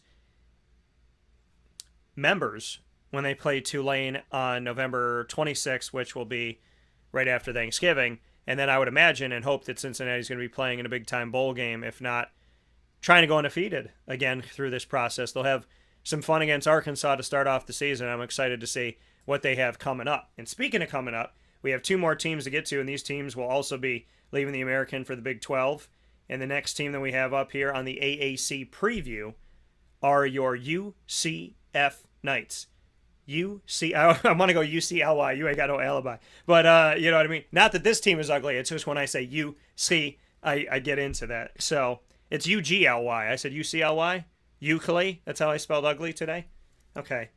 I just needed to remind myself of that. See, some people are like, hey, if you say something wrong, let it go. Keep going on. I'm like, no. If I say something, I'm gonna get to myself before you get to me. That's how I do it here. That's what comedians do. We poke fun at ourselves before you even have the chance.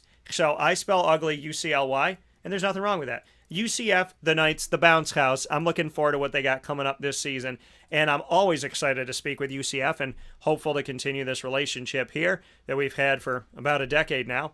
You're going to hear from running back Isaiah Bowser, wide receiver Ryan O'Keefe, and head coach Gus Malzahn, who came from Auburn and did something that we had not previously seen, which is a coach leave the quote-unquote Power 5 ranks of the SEC to come to the American Athletic Conference.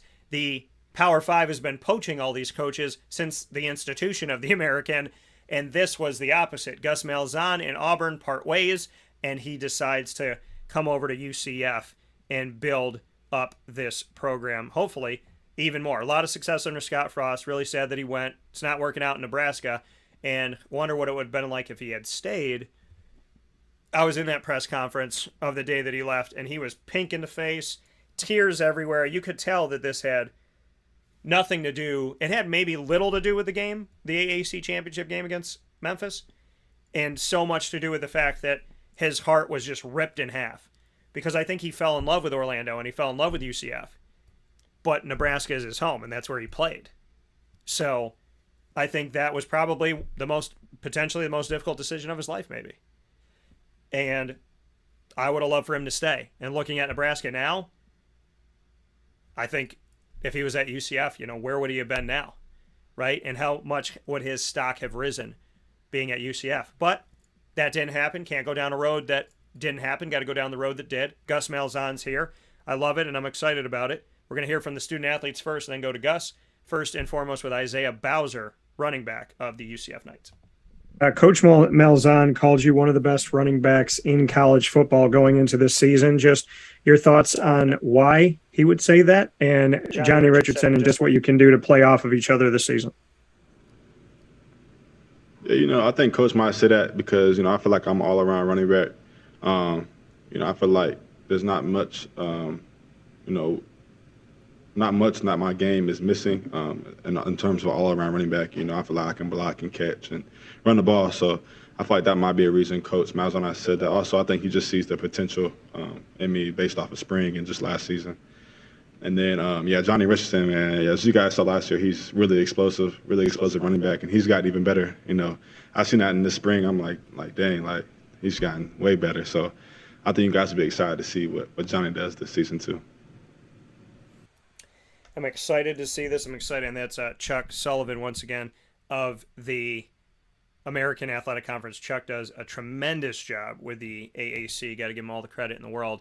And with the Big East before that, big shout out to Chuck Sullivan. He is a huge part of making life easier and, just putting in the extra effort, always attentive. And you got to shout these people out because, I feel like they don't get shouted out enough. And Chuck, I wish there was more Chuck Sullivans in the world because, not everybody is as thorough, is as fast as far as being responsive, and as kind and, just good-hearted as he is. So I give credit where credit is deserved. And, if there were more Chuck Sullivans in the world working in the sports departments around the country, I think we would have a more fruitfulness going on. So thank you, Chuck, for all the work that you do. And it never goes unnoticed. And I appreciate, he treats me like a king.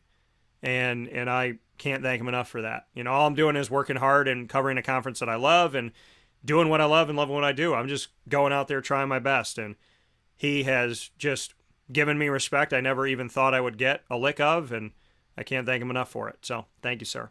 With that being said, I spoke, as you just heard, with Isaiah Bowser, and I want to get into UCF and their statistics from last season because I brought up his running mate, literally and figuratively, his running mate in the backfield of UCF for the Knights. And statistically last season, taking a look at what they did, Bowser last season had 703 yards on the ground on 159 attempts, had 4.4 yards per carry and 9 touchdowns. I asked him about Johnny Richardson, who joins him in the backfield. 733 yards on 104 attempts, so he did more with less. 7 yards a carry, which I think is like a normalcy for UCF. They always have somebody who's getting after it, going crazy. Shout out to the late, great Otis Anderson. Shout out to him and much love. 3 touchdowns for Johnny Richardson. So looking forward to this season. Very excited about it. Somebody got involved in the backfield as well as Ryan O'Keefe, wide receiver of UCF, and I spoke with him as well in AAC Preview Week, and this is what he had to say when we had the opportunity to catch up. And taking a look at your 2 quarterbacks, Keenan Plumlee, I know that we're still trying to figure out, obviously, who that's going to be to start the season, but specifically, what can you say about their skill sets and what make each quarterback a viable threat this season for UCF? Yeah, so I feel like they each bring something different. I feel like JR, he brings that running component that teams got to honor, and, they're going to have to do that. And then you got Mikey, he's like a very knowledgeable about the game. He understands, like, the best way to approach games, the best way to like read defenses. He's a really like knowledgeable. So I low-key learned from him last year, just coverage and stuff. So I feel like his part of the game is just very knowledgeable, very like a general on the field. And so seeing that, right, the UCF has a quarterback situation because Dylan Gabriel decided to move forward. And Dylan Gabriel, Mackenzie Milton, the transfer portal has been utilized by these quarterbacks that used to be those guys that people were saying, why are you not paying attention to this guy? Why don't you care about this guy? And UCF's been, I've spoke with Jason Lucas about it a ton, but people saying, why isn't anybody paying attention to Mackenzie Milton? Why is there any love for Dylan Gabriel? And, Mackenzie Milton goes to Florida State, and then Dylan Gabriel goes to the Oklahoma Sooners. And we're going to see what Dylan Gabriel can do now with Oklahoma. And that'll be an interesting feat for him to work to achieve after spending his time at UCF. I think it's really sad for UCF. And maybe that'll stop now that they're going to the Big 12. I don't know, maybe they think about it differently, but now Oklahoma's going to be jumping ship too. So it's kind of weird because UCF will be in the Big 12 next season and Dylan Gabriel's already there with Oklahoma, but then they're going to be leaving for the SEC. So kind of a weird world that we're living in, a very weird world that we're living in, if you ask me. And Dylan Gabriel's at Oklahoma, but I wish him the best. And hopefully he gets the credit he deserves. I don't want to see that happen, though. I don't want people to have to leave these schools and these conferences to get noticed. I want them to get noticed. Respect should go where it's earned. It should always go where it's earned. And I don't think it goes there enough. And that's very frustrating to me. That respect doesn't always go where it's been earned. Sometimes respect goes to places where it hasn't been earned. But it's like, well, everybody knows this school, so we're going to... Because now all of a sudden, Dylan Gabriel, he'll be put on the national map, and people will talk about him like crazy because he's at Oklahoma. But let's take a look at Dylan Gabriel, shall we? Statistically, in what he's done before getting to Oklahoma. Because now, if he does well at Oklahoma, everybody's going to talk about how great he was at Oklahoma, and they're going to pretend like he was never at UCF and just count his numbers for Oklahoma. But in 2019, when he had to step in, he had to step in early in his career because Mackenzie Milton went down. 59.3% completion percentage, 3,653 yards in 2019, 29 touchdowns to 7 interceptions. The next season, 60% completion percentage, 3,570 yards, 32 touchdowns to 4 interceptions. And then last season, it was cut short in 2021, 68.6% completion percentage, 814 yards, 9 touchdowns and 3 interceptions. Never had a season with double-digit interceptions and has done a heck of a job. He also runs the ball a little bit and had 4 touchdowns, 2 and 2 in his 3 seasons at UCF. So he's got another year to give. We'll see what Dylan Gabriel can give to the Oklahoma Sooners. UCF finishing things off with head coach Gus Malzahn here in this AAC Preview Week on Wake Up Call with Dan Tortora inside of the Cafe Kubal studios. In 2013, at Auburn, well, I should say this, at Arkansas State in 2012, Malzahn, first time as a head coach, went 9-3. Then at Auburn in 2013, he went 12-2 and lost in the BCS championship in his first season there as a head coach. Then he went 8-5, lost in the Outback Bowl. 7-6, won the Birmingham Bowl. 8-5, lost the Sugar Bowl. 10-4, lost the Peach Bowl. 8-5 won the Music City Bowl. 9-4 lost the Outback Bowl. Then 6-4 at Auburn before being let go. Came to UCF in 2021 after that shortened time at 2020 at Auburn. Went 9-4 at UCF in his first season, and that was last season. In the Union Home Mortgage Gasparilla Bowl, he beat Florida, and UCF has now signed a deal with Florida, so they're actually going to see Florida, so we don't have to hear all of this. Oh, Florida, they wouldn't take Florida. They don't want to play Florida. They're too scared.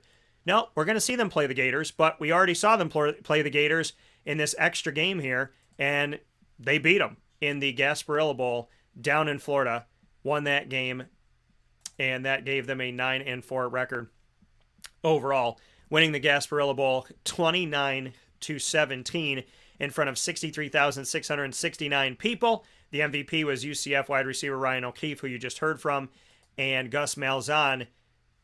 Pretty nice first season at UCF, and you help UCF defeat the Florida Gators, who a lot of smack talk that UCF doesn't belong and they can't compete against the quote-unquote Power 5, and they had no business playing Baylor and they killed them, and they have no business playing Florida and they beat them, and they're too scared, but they've played them and defeated them, and they're going to be playing them coming up here in the future. So a lot of good stuff happening in the first season with Gus Malzahn, and that win over the Florida Gators, major for the entire history of UCF from now until forever.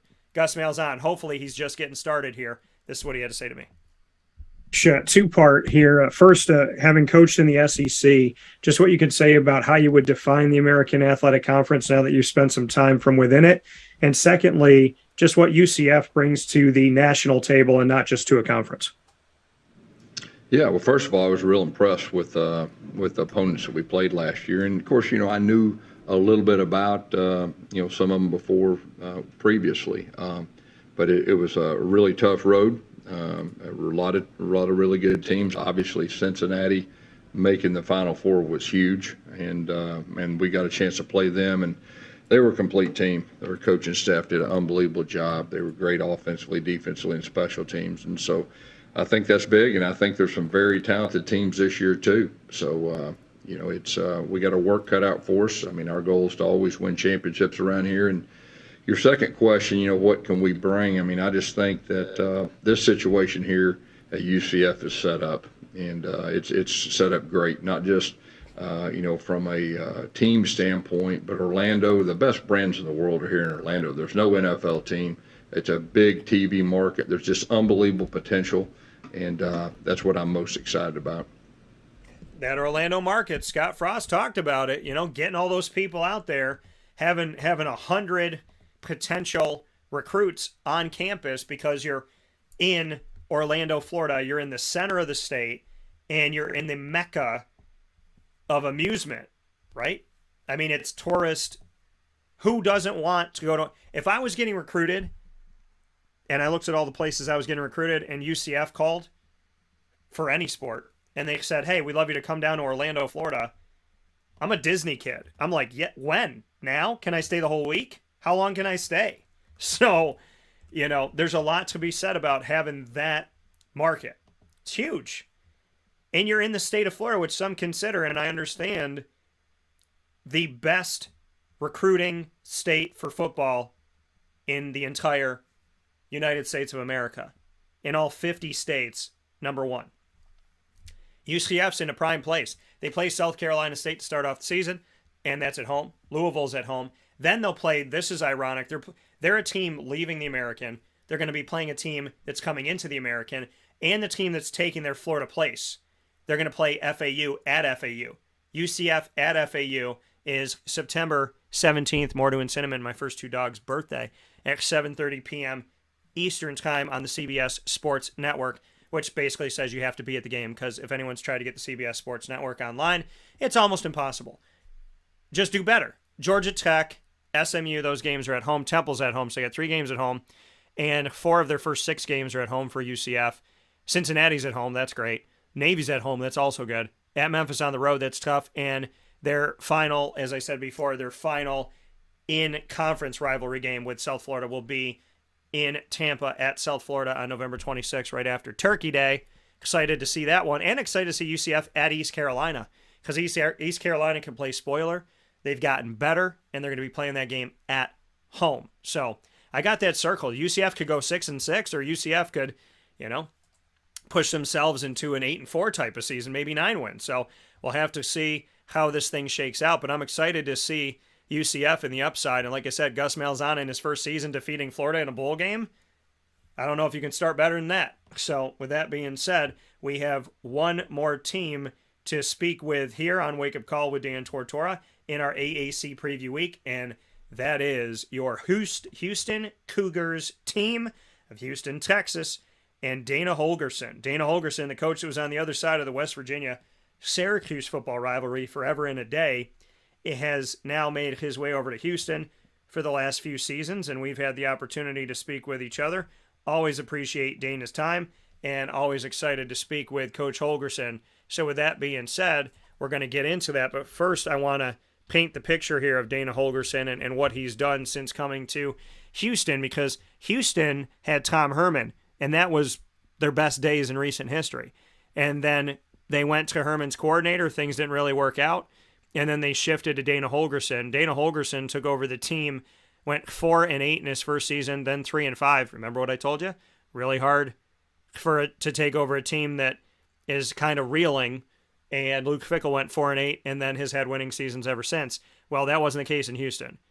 4-8, 3-5, but last season 12-2, played Cincinnati, ironically, in the championship game at Nippert Stadium that I was at. 12-2. 12-2, and they were the second best team in the American. Tells you something about the American. 12-2 because 13-1 for Cincinnati. Birmingham Bowl, they won that game. Houston did. So looking at that, 4 wins and 3 wins. 7 wins in his first 2 seasons at Houston in his return to Houston. And then he takes it and almost doubles it last season with 12 wins in 14 games. And now they step into 2022 with Dana Holgorsen, and this is what he had to say to me. When you came into the conference for the American, you said that you had a lot of respect for the AAC from the outside looking in. Now that you've been on the inside, just what you can say about the level of competition and how you really truly feel about the conference being a part of it. Yeah, it's a great conference. That first year, I think 6 of the teams in the league were ranked that first year. Pretty unbelievable schedule that we had to play that first year.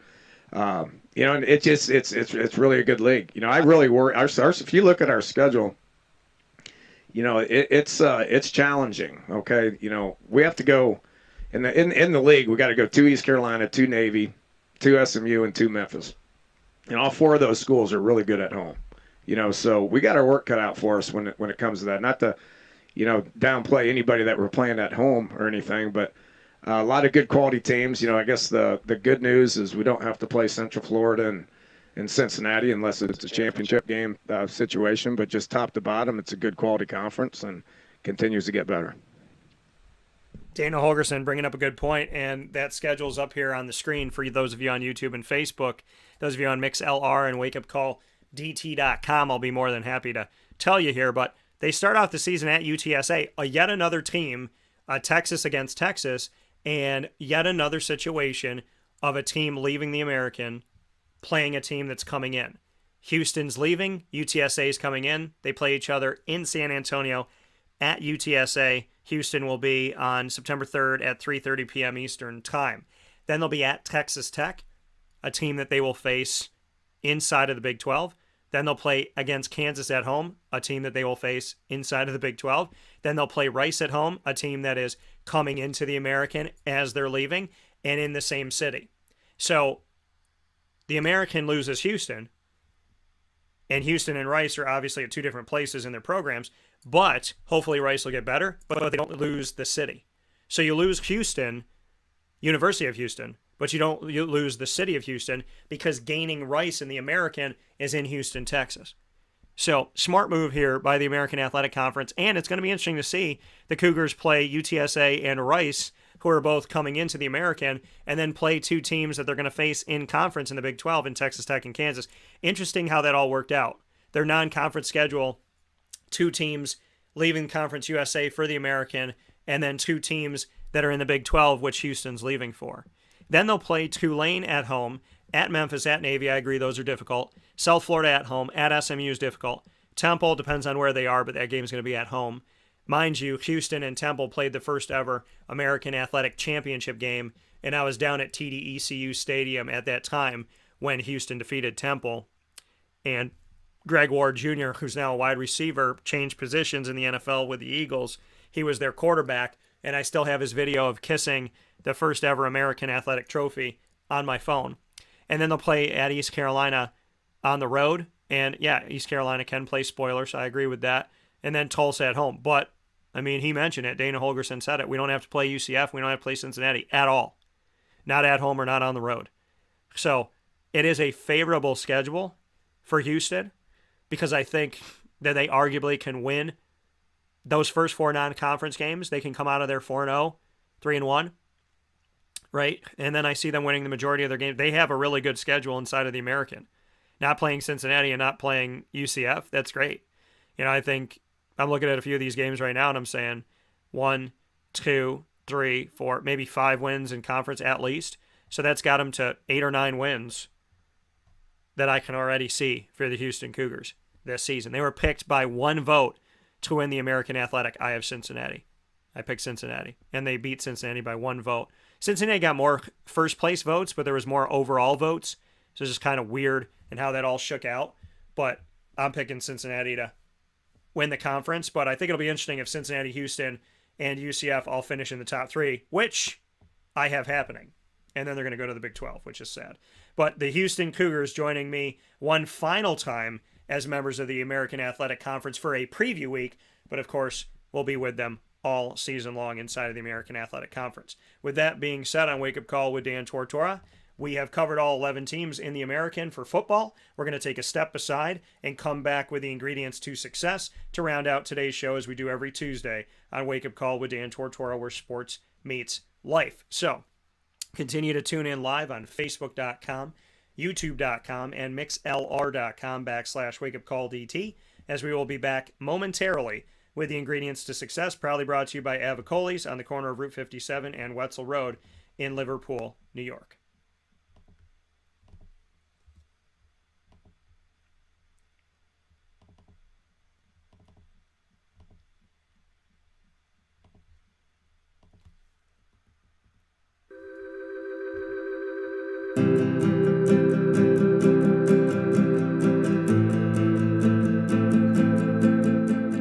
Cafe Cabal offers same-day local delivery of our products, offering no delivery charge for Onondaga County. Shop cafecabal.com for fresh roasted coffee beans, cold brew, travel mugs, and all your essential Cafe Cabal needs. Cafe Cabal, coffee for the soul.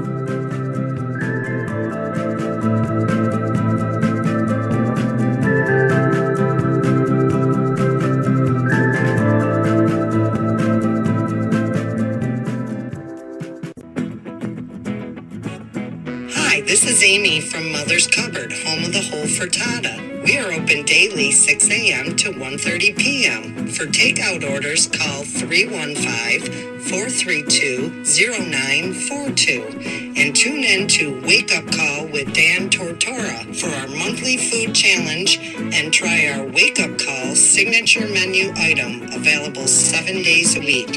Here at Mother's Cupboard, we are Central New York, and it's our honor to serve you.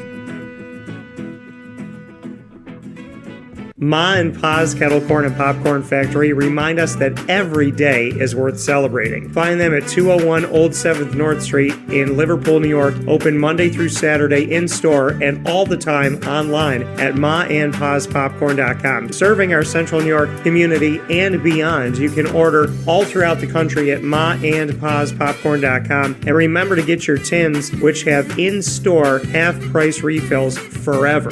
Ma and Pa's Kettle Corn and Popcorn Factory, available to you for fundraising and all of your events by calling 315-450-6272. That's 315-450-6272. Ma and Pa's Kettle Corn and Popcorn Factory. How corny are you?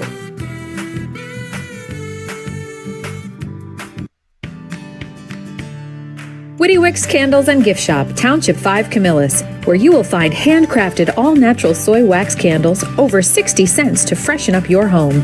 We carry a wide range of locally made items, Salsa Q's, Syracuse Salt, and Chocolate Pizza Company, to name a few. Let our knowledgeable staff help choose unique gifts and keepsakes for any occasion. Gifts for family and friends, and maybe a little something for yourself. Woody Wicks Candles and Gift Shop, Township 5, Camillus.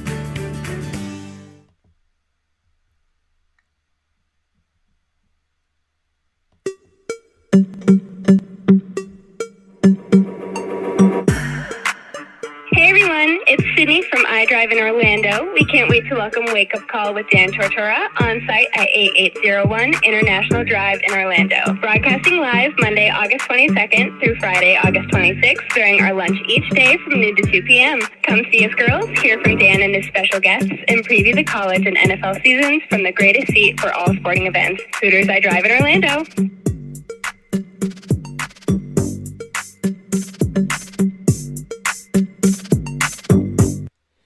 Welcome back here to Wake Up Call with Dan Tortora inside of the Cafe Kubal Studios where sports meets that thing called life. Very excited to be down at Hooters in less than 2 weeks. We'll be there with special guests. Our special guest list is going to be released very, very soon. I cannot wait to do that with you and showcase everybody that's going to be down at Hooters iDrive in Orlando. If you're going to be down in Florida, come down and see us. It is the second hub of Wake Up Call with Dan Tortora. We do a lot of work. Obviously with South Florida, UCF, the Jacksonville Jaguars. We've worked with the Magic, the Dolphins, the Bucks, the Rays in the past, and of course a lot of coverage when it comes to high school recruiting in the great state of Florida. So we have a lot of connections to Florida. My nieces are down there. A lot of family is down there. So can't wait to be there. Our fantasy football league is going to be drafting from Hooters August 24th that night after we do the live show. And those are people that I've known for at least 12 years. That are going to be down there drafted with me. So excited about it, ecstatic, cannot wait for it. Very much looking forward to it and can't wait to see you there. So if you can come down and see us. If you're going to be in Florida, come over for lunch. We're going to be doing lunch. We're changing our wake-up call hours that week only. So instead of 9 to 11, we're going to be noon to 2 p.m. at Hooters so we could do their entire lunch. So we shifted it so we could be part of the lunch crowd so you could get lunch and a show. So come from lunch. Come on iDrive. If you're on vacation, come over. If you're there for a convention, come over. Coming out of work, come over. Have the day off, come over. And hang out with us at Hooters iDrive in Orlando. Monday, August 22nd to Friday, August 26th. The entire week dedicated to the college and pro football preview. So we previewed the ACC. We previewed the American. We're going to preview all of college football and the pro football side of things with the NFL from Hooters iDrive in Orlando. Live on location. On site there on iDrive on 8801 International Drive in Orlando, Florida, minutes from Walt Disney World, Universal Studios, and SeaWorld. So make sure you come out and hang out with us. And Friday, August 26th is my buddy James's birthday and my Papa Cavino's birthday. So very happy to be celebrating that with them down in the great state of Florida. So with that being said, our final piece inside of the Cafe Kubal Studios are your ingredients to success that we're always happy to bring you every Tuesday on Wake Up Call with Dan Tortora. The ingredients to success proudly presented by Avicolli's. New topic and ingredients every single week. Topic for today. I'm going to read you something that I posted on my Instagram story. Can't take credit for it because it wasn't mine, but I'm gonna talk about it here with you. And that is focus on improving yourself, not proving yourself. I'm going to read that again. Focus on improving yourself, not proving yourself. Focus on improving yourself, not proving yourself. What do I mean by that? Well, when you focus on improving yourself, you're working on you, right? When you focus on proving yourself, you're trying to do something to please somebody else. And when you live your life to try and please other people, you're constantly let down. You constantly feel like you're not enough. And you constantly are chasing something you're never going to catch. Other people's expectations of you are other people's expectations of you. They don't know you. You can't, and this is the thing in life that I realize, you can't possibly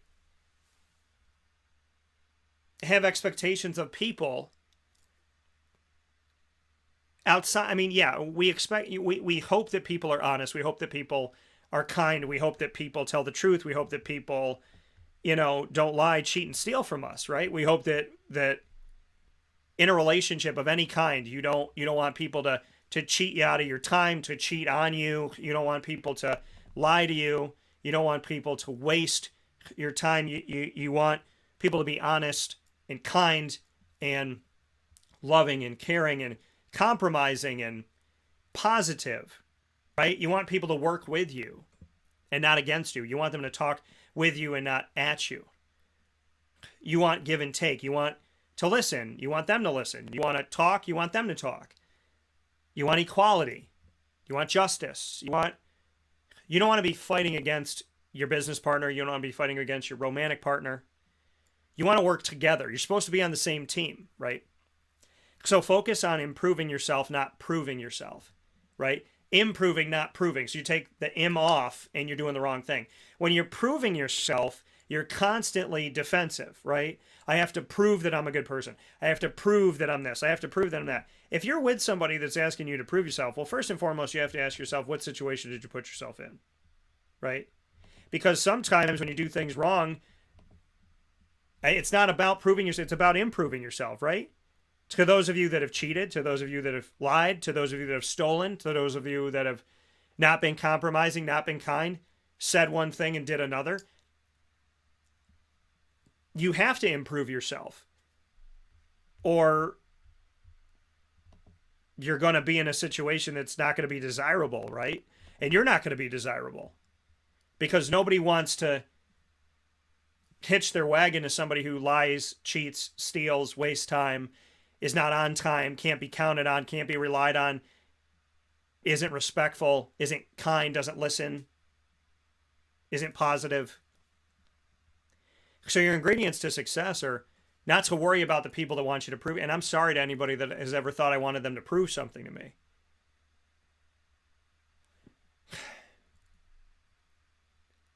Because when you're in situations where somebody does something bad to you, you want them to prove